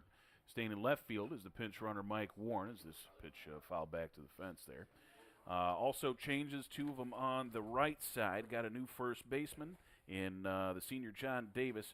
Another senior in right field is Brendan Holler. So that's the changes as we come back to action here in the top of the 5th.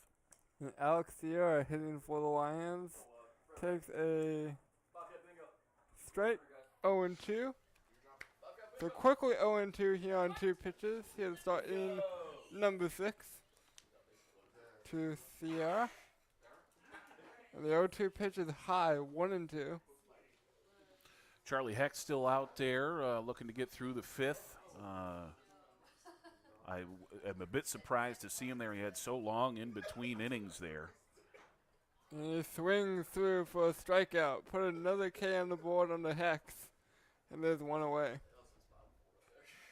7th strikeout of the ball game. We're only 1 out into the 5th, as Charlie has been very on point with the strikeouts today. He's up to 58 pitches and 39 strikes, staying right around that strike zone. And number 9 will come to hit. That would be Anthony Lopez. First pitch to Lopez is fouled back on the right side. 0-1, a little late on that swing. 1 out, bases empty. 0-1 is the count.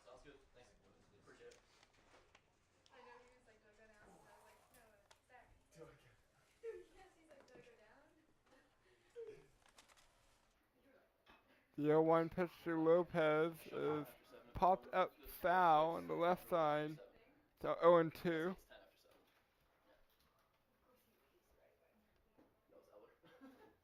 Okay, Connor, got a little word on the potential of a run rule contest here. We have talked things through with the coaching staff. Just got word that if the 10-run advantage maintains after the 7th, you said?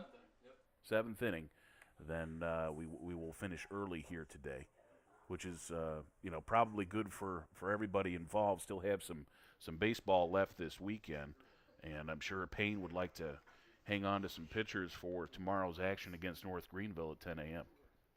And that ball is low, 1-2. The 1-2 pitch is far on the outside, 3-2. 2-2. Only unfortunate part about that is the opportunity to have some folks see a little bit more playing time than they might normally. This is an opportunity for both teams really to kind of empty the bench in the very first game of the year and see what the future may hold on both squads. The 2-2 pitch is lifted to right center field. The right fielder will take charge, put that away for out number 2. So new right fielder Brendan Holler getting in on the action here for out number 2 here in the 5th. So just so I understand this correctly, Mr. Weston, with this new rule, it means if the Bobcats are up by 10 plus in the middle of the 7th, they won't have to hit in the bottom of the 7th. You are correct, sir. And I guess when we play taking out to the ball game for 7th inning stretch, that'll also be game. Yep, that it'll be all at once there. Looks like Georgia College going to make a change here on the bump. We're going to get a new right-handed pitcher. I believe it is going to be Kyle King. We'll tell you a little bit about him as the Bobcats go to the bullpen for the first time today and end the day for Charlie Hecht. And we'll tell you about that when we come back as well here on the Bobcat Broadcast Network.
All right, folks, so the Bobcats go to the bullpen for the first time. Going to be Kyle King, the redshirt sophomore, right-hander, 6 foot tall, 175, out of Johns Creek, Georgia, and a transfer. Actually went to Chattahoochee High, did Kyle King. Kyle spent last couple years, that redshirt season, as well as a bullpen catcher for us and has now switched on to the mound, getting some action here in the very first ball game of the year. First pitch from King is a swinging strike 0-1 to number 8, Latek McNeil. It's also apparently a mandatory that you have to be from Johns Creek if you're going to pitch for the Bobcats today, as Charlie Hecht and Kyle King, both from Johns Creek. And that ball is popped out of the glove and out for ball 1-1. The 1-1 pitch from King is high 2-1. I have to say, I like this pitcher already because we share the same last name. All right, there you go. Might be a distant relative there, Connor. But, yeah, you can see right away Kyle bringing a pretty good fastball. No surprise there as a former catcher. You know, he's got to make those throws down to second base, so he's got to be able to bring it a little bit. And he tried to pitch his 2-1, but the batter called time, and time was granted. So do it again on 2-1. That ball is in there for a strike, 2-2. And Deuce is wild here again, John Kurtz Field. 2 balls, 2 strikes, 2 outs.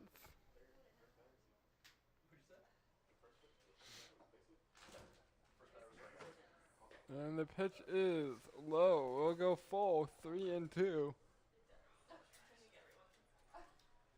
Bases are empty here in the top of the 6th.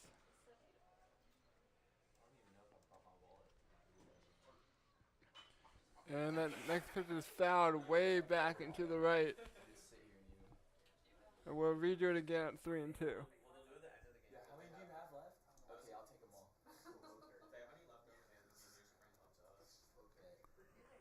King sets again for the 3-2 pitch.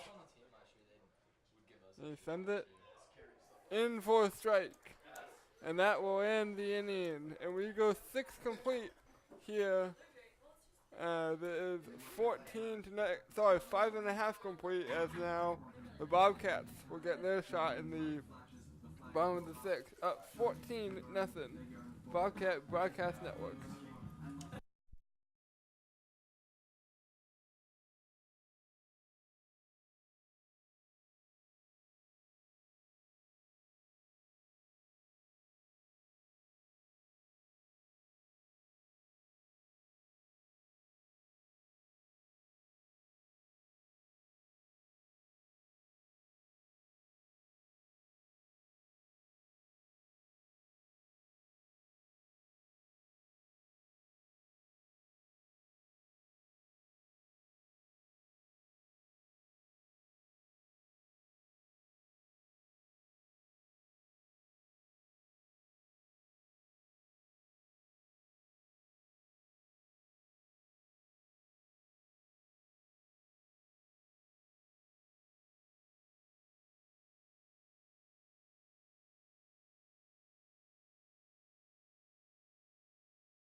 Okay, folks, we get back to ash and a couple of substitutions for Paine College. Got a new catcher. Going to be number 14. That's Richard Dixon, a freshman from Stone Mountain, Georgia. New center fielder as well is 24. I believe that's Willie Mays' number. That's a good number to have in center field. Jalen McMichael, freshman from Stockbridge, Georgia. So 2 fielding substitutions for the Lions, and we also get a pinch hitter on the Bobcat side of things. Seeing his first action in blue and green is Brant Stallings, the junior, a transfer from Georgia Tech from Buford, Georgia. Big 6'4", 222 guy in that right-hand batter's box. Stallings will lead off the bottom of the 5th. Not the 6th, as I accidentally previously announced. As he does take a ball low, 1-0.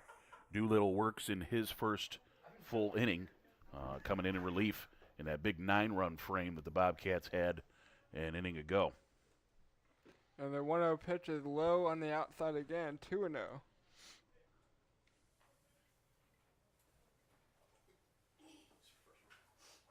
Bobcats looking to keep the streak going of scoring in every inning. And he checks his swing there for ball number 3. 3-0, and they're on track so far to get a run here already.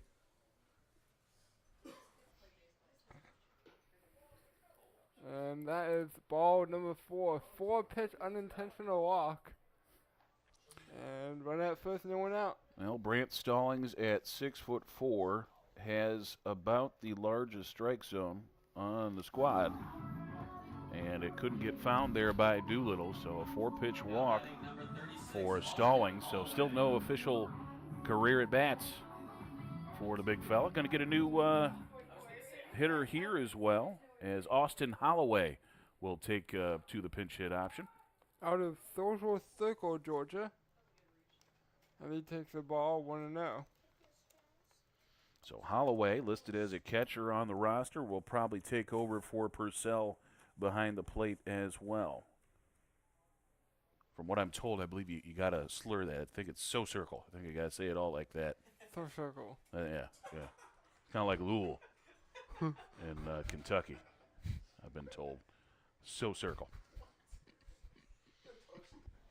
What do you think? You disagree there, Sean? You don't think it's... I'll ask. We'll find out for sure. And now the count is... I got 2-0. Nope, 2-0. 3-0. So now Doolittle has not found the mark here so far in 7 pitches in this inning. And that ball finds the strike zone 3-1.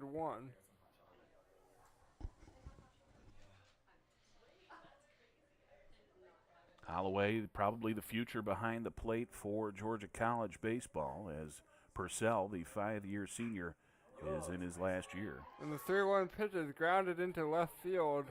That'll bring the batter up to second. Nice single.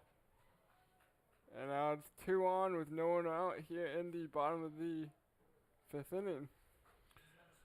So with those 2 out, that's going to bring up Therese Miller. His first trip to the plate, came in as a pinch runner and then stayed in at third base. Therese Miller will hit from the right side. He's out of McDonough, Georgia. Previously played for Georgia Southern University. Kind of one thing I've forgotten, given the Bobcat athletic schedule, got a big esports matchup tonight as well.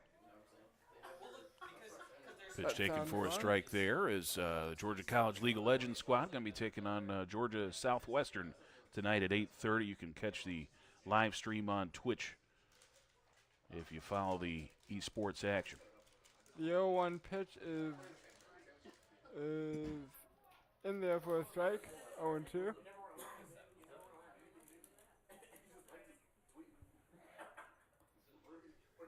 First and second, no one out. 0-2 is the count. Bobcats looking to score in this inning as they've done in the last 4. That ball is low, 1-2.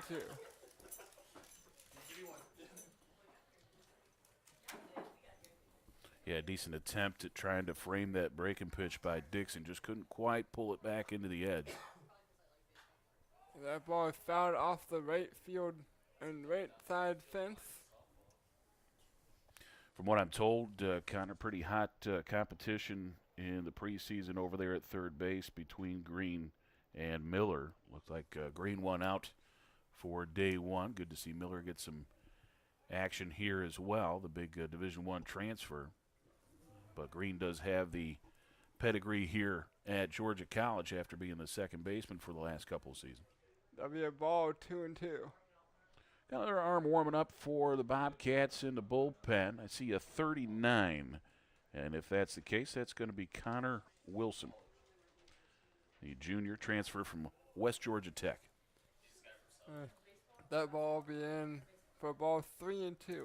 Well, so you're saying that we already had a King, my last name, in this game, and now we may put a Connor in this game. Yeah, there you go. So we'll get the whole thing going if we can get Connor Wilson in the next frame. I imagine he'll probably start off the next inning.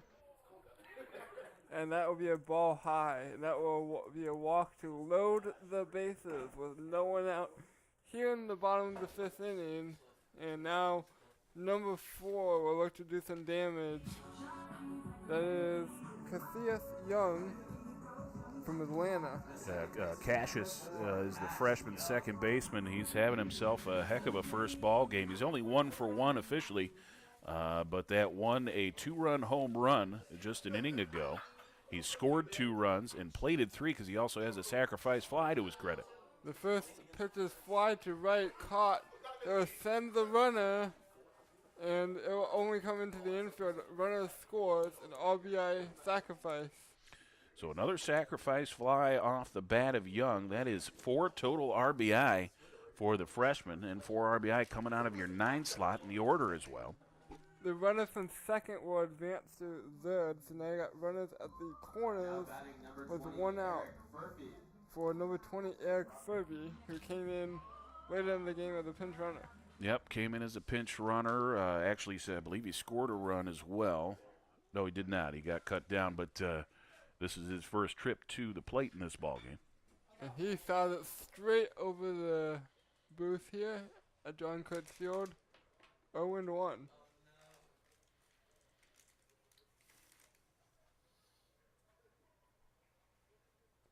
Bobcats can say now 5 innings in, they've scored in every one of them.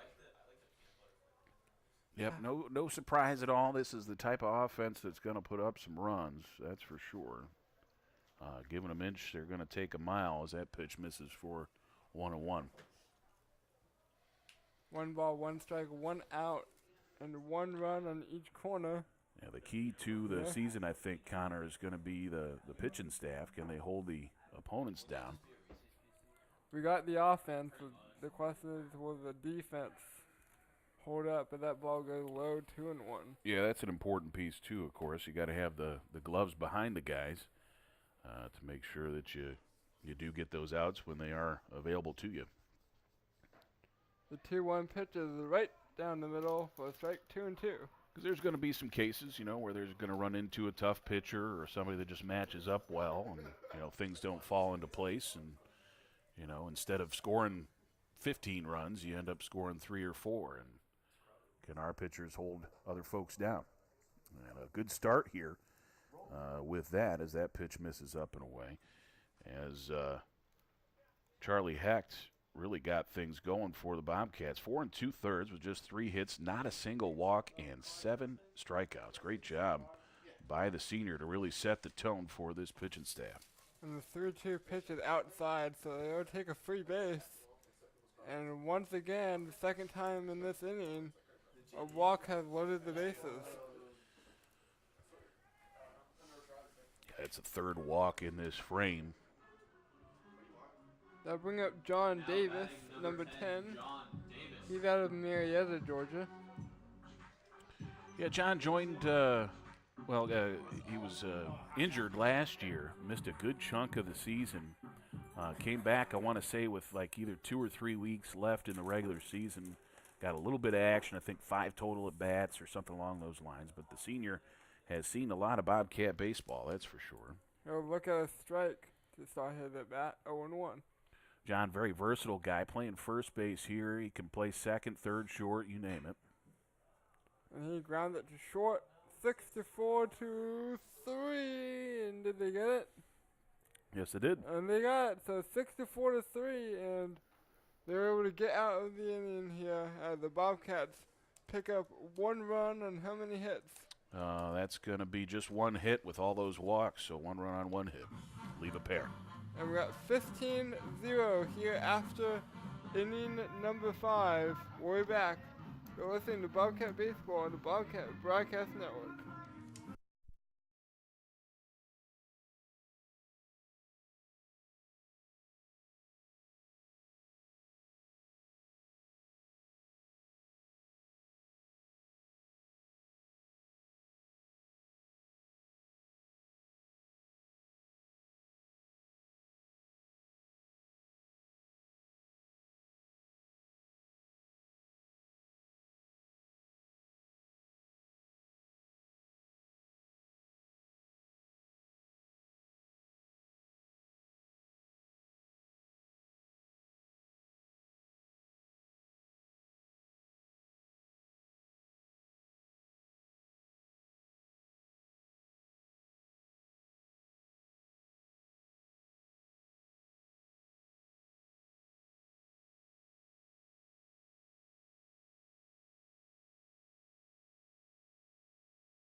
Okay, folks, so the pinch hitter for the Bobcats will stay in on the action there is Holloway, I believe it was. Yes, Austin Holloway will stay in at catcher. And we do have our new pitcher as well, as Connor Wilson will take to the hill for the first time as a Bobcat, the right-handed pitcher, junior. 6'4", 215 from Noonan, Georgia, and West Georgia Tech transfer. So first year with the Bobcats as a junior. Connor Wilson spells his first name the same as I do. The O-R instead of the E-R? O-R and 2 N's. Oh, very nice, very nice. Well, he's going to get the top of the order. Ushery is 0 for 2 with a pair of strikeouts. The shortstop, number 2, Aaron Ushery.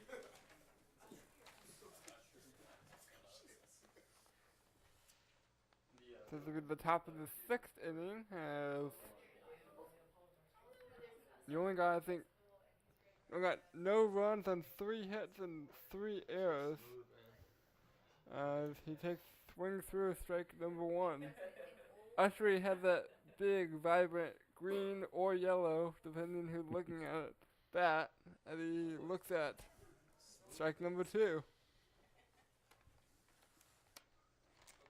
It can be debatable whether it's green or yellow. The 0-2 pitch is low, 1-2.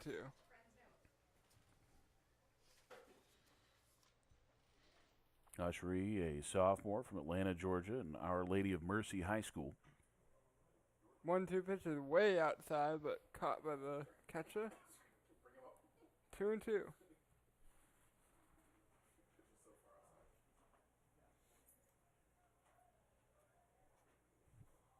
The 2-2 pitch. Swung through for a strikeout. As a 1 out in the inning. I could hear that pitch hit the glove from all the way up here. 9 total strikeouts in the ball game for the Bobcat pitching staff. The first one, of course, for Wilson against his first batter. Number 15 were hit. That is Brad Dobler. Dobler takes a strike there. He's 1 for 2, a single, and then a strikeout swinging.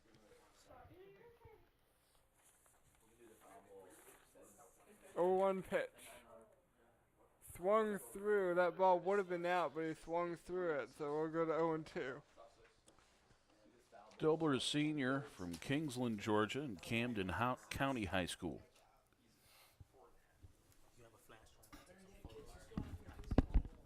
Dobler gets set for the 0-2 pitch.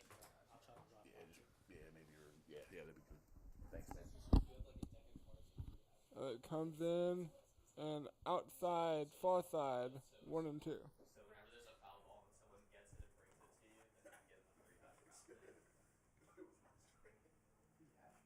1-2 to Dobler.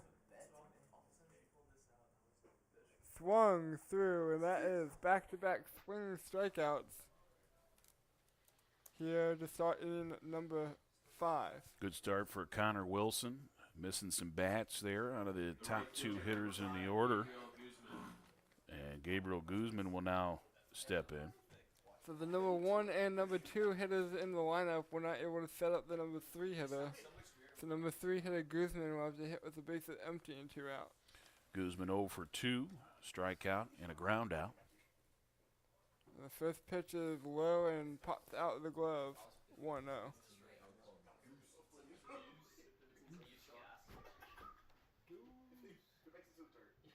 The 1-0 pitch is swung out into left center field, and that will drop, received by the left fielder. And Guzman will cause this to not be a 1-2-3 inning as he'll reach.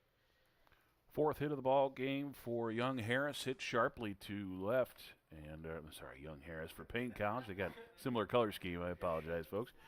Dropped that one pretty easily in front of Warren in left field.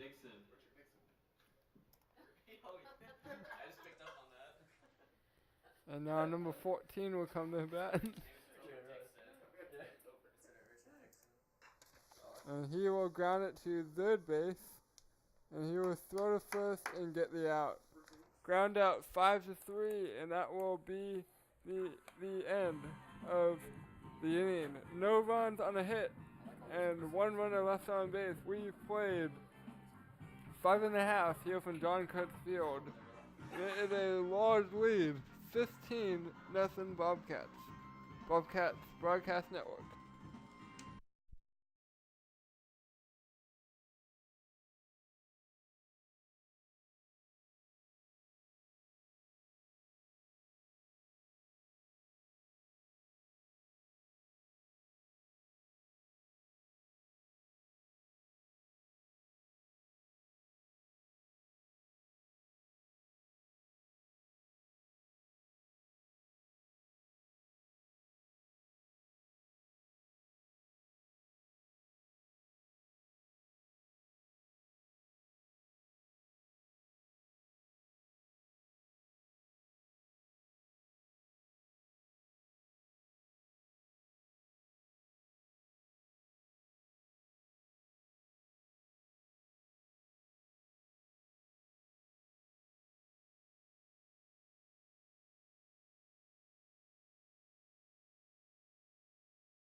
We go on to the bottom of the 6th inning. Bobcats up 15-0.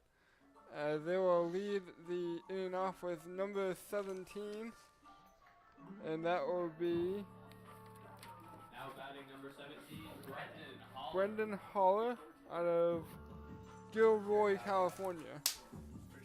Holler came in as a defensive replacement, so his first trip to the plate in this one.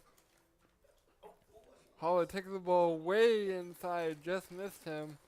Almost another hit Batman, but it'll be a ball, 1-0.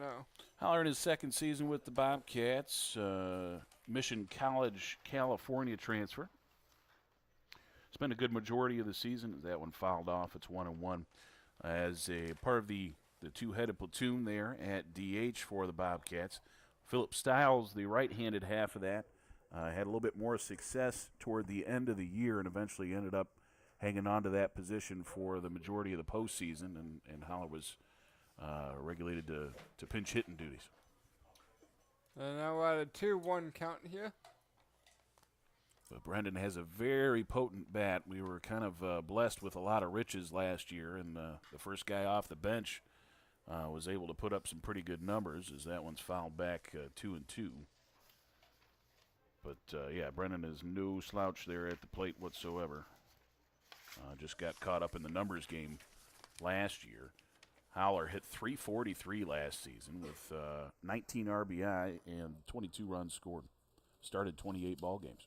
Took the ball inside to work it to a full count, 3-2. If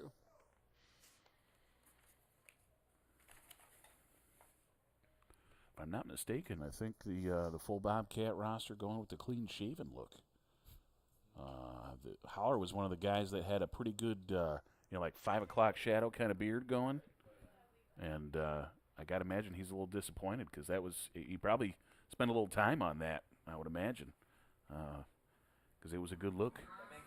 The ball was high, and Holland will head down to first. Quick mean on the mound, but it was quick, and now Logan Max will come up with a run at first and no one out. Here in the bottom of the 6th inning. A few Bobcats having a bigger day than Logan Maddox. He's 3 for 3, reached all 4 times because he's walked as well. Got 2 runs scored on a pair of singles and a triple. The first pitch to Maddox is taken for a ball 1-0. Maddox, one of the few holdovers from the starting lineup. There's only 2 left. Him and Cash Young at second base. The 1-0 pitch is way outside, 2-0. But to no surprise, those are the 2 guys that are having the best days as well. Young with that home run and 5 total RBI.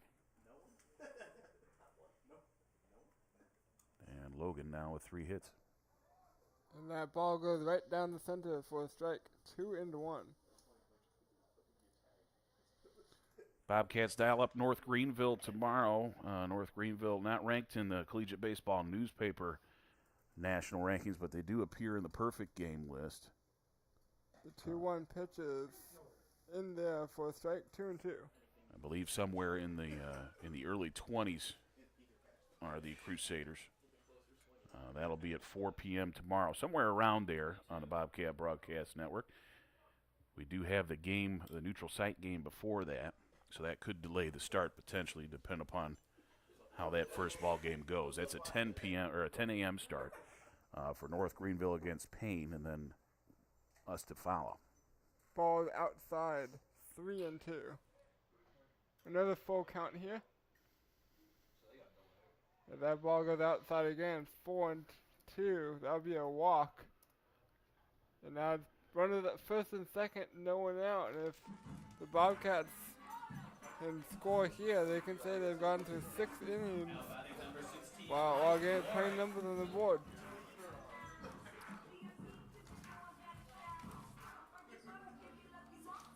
Well, Mike Warren up there. He's 0 for 1. Officially got hit by a pitch, scored a run, and then finished off the 4th inning with a fielder's choice. First pitcher Warren will be high, 1-0. Both of Warren's at-bats came in the 4th inning, that big 9-run inning, where the Bobcats took a solid lead and just pushed it out to nearly insurmountable. The 1-0 pitch to Warren is taken down the middle for another strike. 1-1.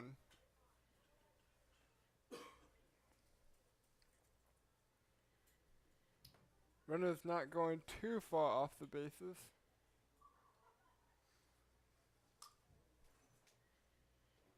The 1-1 pitch goes outside, 2-1. Yeah, again at 15-0 the score, there won't be any threat of stolen bases. It'll probably be station-to-station baseball from here on out, taking one basin at a time. 2-1 pitch, right down the middle for 2-2.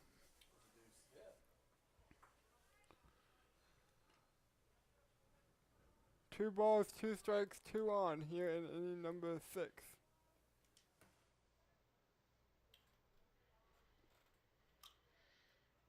The 2-2 pitches hit into right field. Under the right fielder he comes. He'll receive it. The runner will tag from second. The ball comes into second, and the runner will get to third. The sacrifice fly. Now we have runners at first and third with 1 out. Actually, technically, Connor, that's not a sacrifice fly. You only get the sacrifice fly when the runs come in to score. Got it. So that's just advancing on and out. That's a little scoring nugget for you there. Enjoy it. Something for me to learn.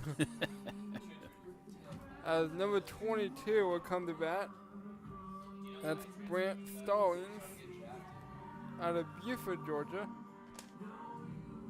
With 1 out, he could get a sac fly to bring that runner from third in, but hopefully he will get a hit here. Stallings with no official at-bats, walked in his trip as a pinch runner or a pinch hitter and came around to score. That was in the 5th. The first pitch to him is in there for a strike, 0-1.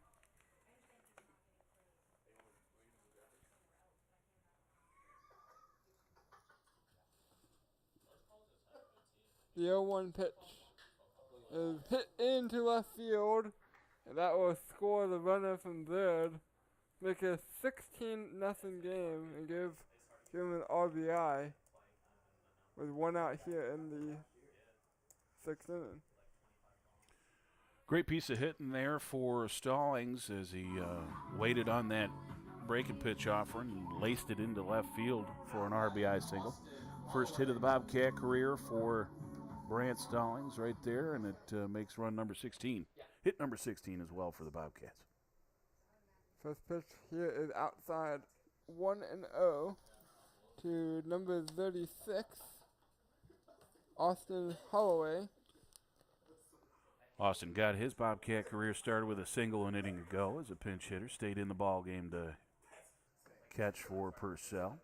That ball is high, 2-0. First and second, 1 out. Inning number 6.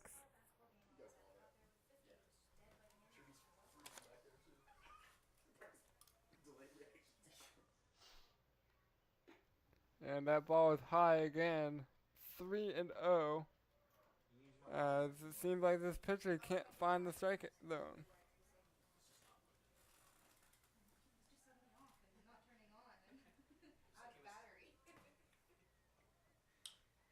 The 3-0 pitch is high, and that will load up the bases here in inning number 6. 1 in already with 1 out.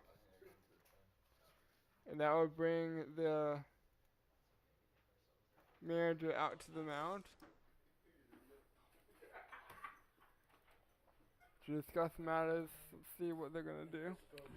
Looks like he's already made a call as we do have someone coming from the Paine bullpen to relieve once again here. So that would be the third reliever of the ball game. Bring a close to the day for Doolittle. We'll take that break as well. Come back and tell you about the new right-hander in just a moment here on the Bobcat Broadcast Network.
Okay, folks, new right-hander for the Panthers is going to be number 25, Chris McKenzie. 5'10", 175 freshman from Stockbridge, Georgia, and Stockbridge High. So first collegiate action for McKenzie, and he will face Therese Miller, the Bobcat third baseman. Miller has no official at-bats. He walked in his only trip. Miller will come out with 1 out and the bases loaded. Looking to add to the 1 run already in this inning. And he fouls the first pitch way back on the right side, 0-1. Yeah, Miller got up underneath that one, tried to tomahawk that pitch a little bit high in the zone, just missed it. Set up for the 0-1 pitch. And here it is. That'll be low, rolled back, but the runners will remain. It's 1-1.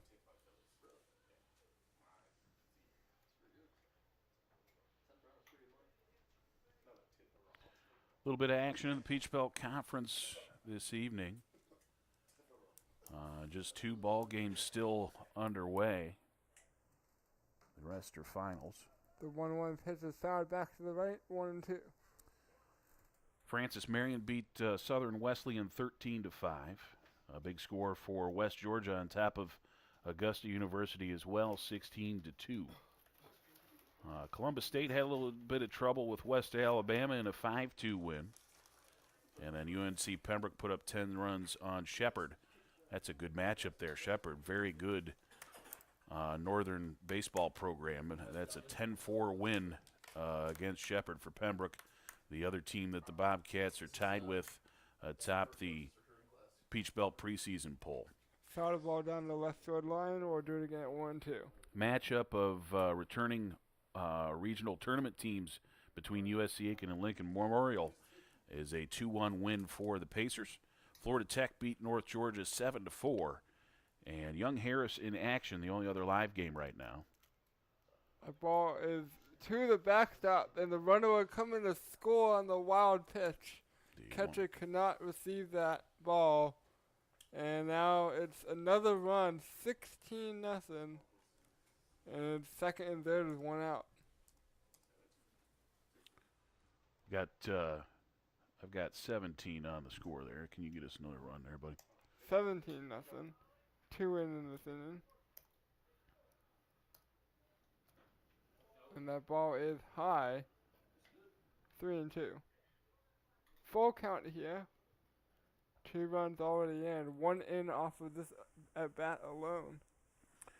Okay, so that last game in action, top of the 8th. It's 4-1 Young Harris in front of Rollins. And the 3-2 pitch is low. And that'll be a walk. Bases loaded, 1 out again. As number 4, Young will hit. Yep. Cassius Young taking to the plate once again here. Again, having a heck of a ball game. Still 1 official at bat is all. The 2-run home run, but he's scored 2 runs and driven in 4 with a pair of sac flies. And Young takes us to left center field, and it is fair. 2 runners advance to home plate and score. It was a 2-run single. I mean, how many more points can we add? It's 19-0. Good sharp single there from Young, and Holloway running right up the back of Stallings on the play as Stallings was thinking about tagging to make sure that ball got down.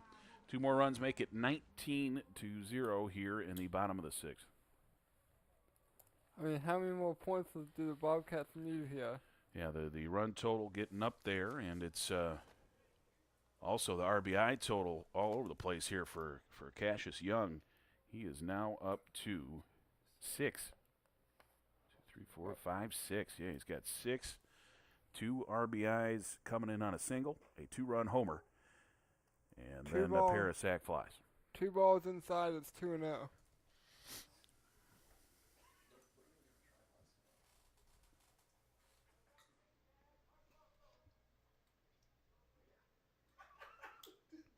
The 2-0 pitch is grounded up the middle and into the outfield, and they will hold the runner at third as everyone will just move up 90 feet. And now the bases are loaded, and with 1 out a third time in this inning, as the Bobcats will look to break into the 20s First career hit is a Bobcat for Furphy after walking in his previous 2 trips to the plate, and that loads him up for John Davis. John Davis looking to put that big 20th run on the board. The first pitch.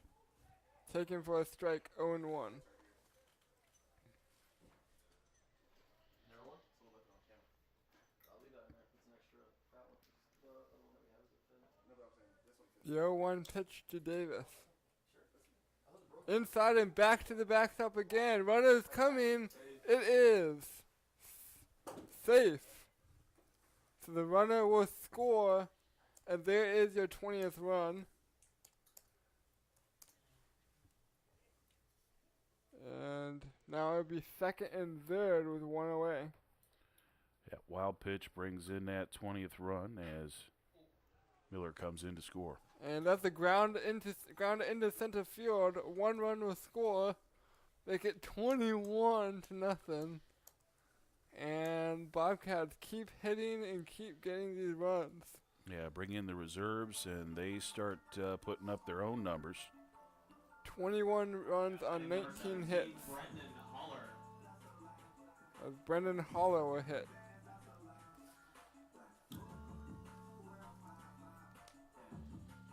Bobcats did have a couple of 20-run games last year. A 20-0 win over Montevallo. Strike 1. As Charlie Hecht, I remember that week, won Region Pitcher of the Week. Against Clark, Atlanta won 30-3. I believe in that ball game we had a triple play, if I remember correctly. And then Georgia Southwestern, we put up 2 20-run games against them, 23-6 and 25-10.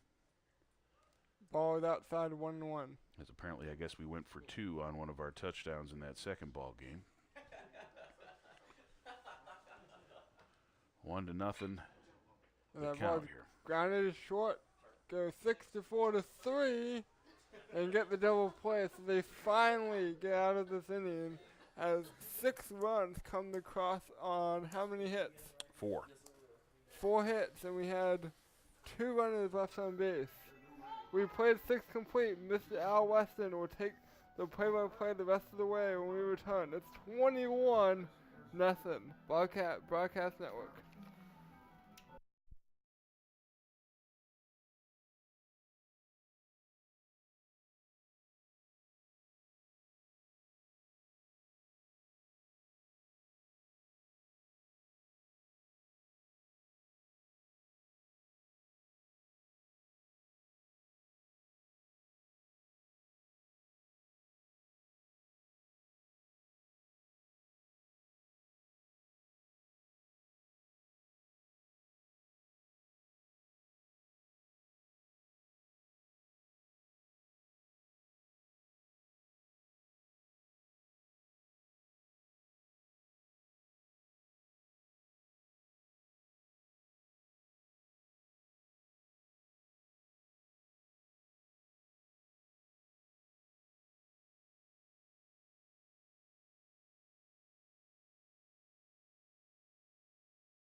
Top half of the 7th inning, new hurler for the Bobcats is Logan Hicks. You'll see his first action of the season. Pitched in 8 ball games last year to the big fella, 5 1/3. 8.44 on the ERA, 3 hits, 5 runs, all of them earned, 8 walks, though, and 5 strikeouts. So it's all or nothing for Logan. His opponents hit just 158 against the big righty. This one lifted to the foul to the left side as Wilson starts his bat off with a foul ball. He is 0 for 2, the designated hitter, a strikeout swinging, and a grounder back to the pitcher is Wilson. Wilson out of Decatur, Georgia. Logan working from the stretch, even though the base is empty. Big fastball coming up under the chin there, and that's ball number 1. With the rules of non-conference play, unless the Lions can get 12 runs, this is the last inning. Another fastball. That one misses again. 2-1. The Logan in his second year with the Bobcats, a transfer from Kennesaw State University and from Statham, Georgia. Swung on well out in front of that heater, and it's fouled well back to the left side. I think we did find one of the cars up on the hill there. Somebody's going to have an insurance bill coming. Not good. Nope, not good. My car got hit once here. I was parked like directly behind the press box. Big cut and a miss, and down on strikes goes Wilson. First strikeout of the ball game for Hicks. I'm sure that's something that teams look at when they create ballparks is where you're going to put parking. One of my favorite stories over there at softball, we used to have parking before the Wellness Center was here, and it was on the other side of the fence. And we had Greek Week for the sororities and fraternities out here. They were doing a big tug-of-war over behind us where the parking lot is now. It was a big empty field. And so we were playing a softball game, and a girl hits a home run, and it beds itself right in this girl's windshield. So the sorority gal who was coming back from her Greek Week thing comes up to the press box and says, who do I see about a softball-size hole in my windshield? And our response was, your insurance company. That's who you see. We have nothing to do with that. Park at your own risk out there on the other side of the left field fence. Foul back here by Ellis as he's staying alive at 0-2. Did you got to have a sign that said park at your own? Well, I think it's kind of a given when you have a bat sport game going on and you're parking outside a fence that you are in potential danger there, perhaps. Hicks fires, and this one lifted to center. I believe that's Logan Maddox still out there, squeezing that one for out number 2. So 2 up, 2 down here in the 7th, and that will bring up McMichael, the reserve catcher there. We can officially say that unless they can get 11 runs with 1 out, they're down to their final out. Yep, down to their last out. It's McMichael, the center fielder, came in as a reserve, the Stockbridge, Georgia native. Appears to be his first at-bat of the game. Indeed it is. And a big cut and a miss on that first offer from Hicks. 2 down here, top half of the 7th. And it's been all Bobcats, 21-0. Set here from Hicks as he's got the sign that he wants and brings another fastball in there to nip the outside corner. And it's 0-2 as now the Lions are down to their last strike.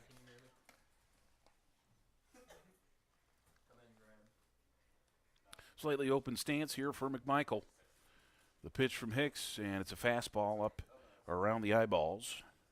1-2. Logan can bring it.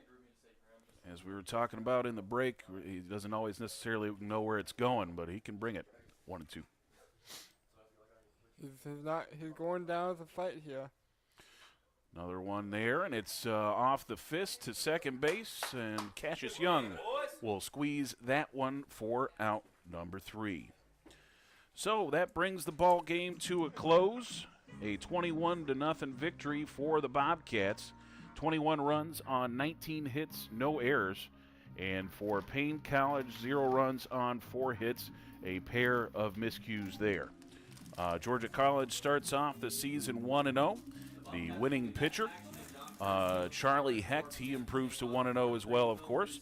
The loss will go to Evan Kranz for the Lions. He will fall to 0-1, as will the Lions as well.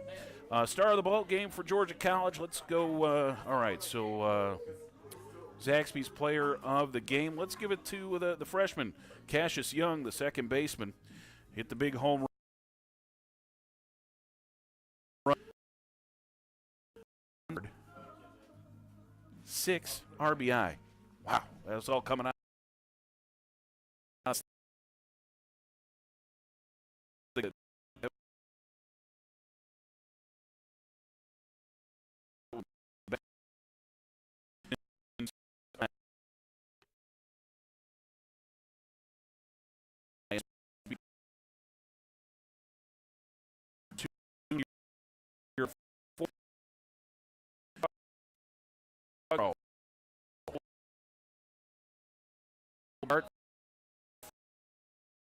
In the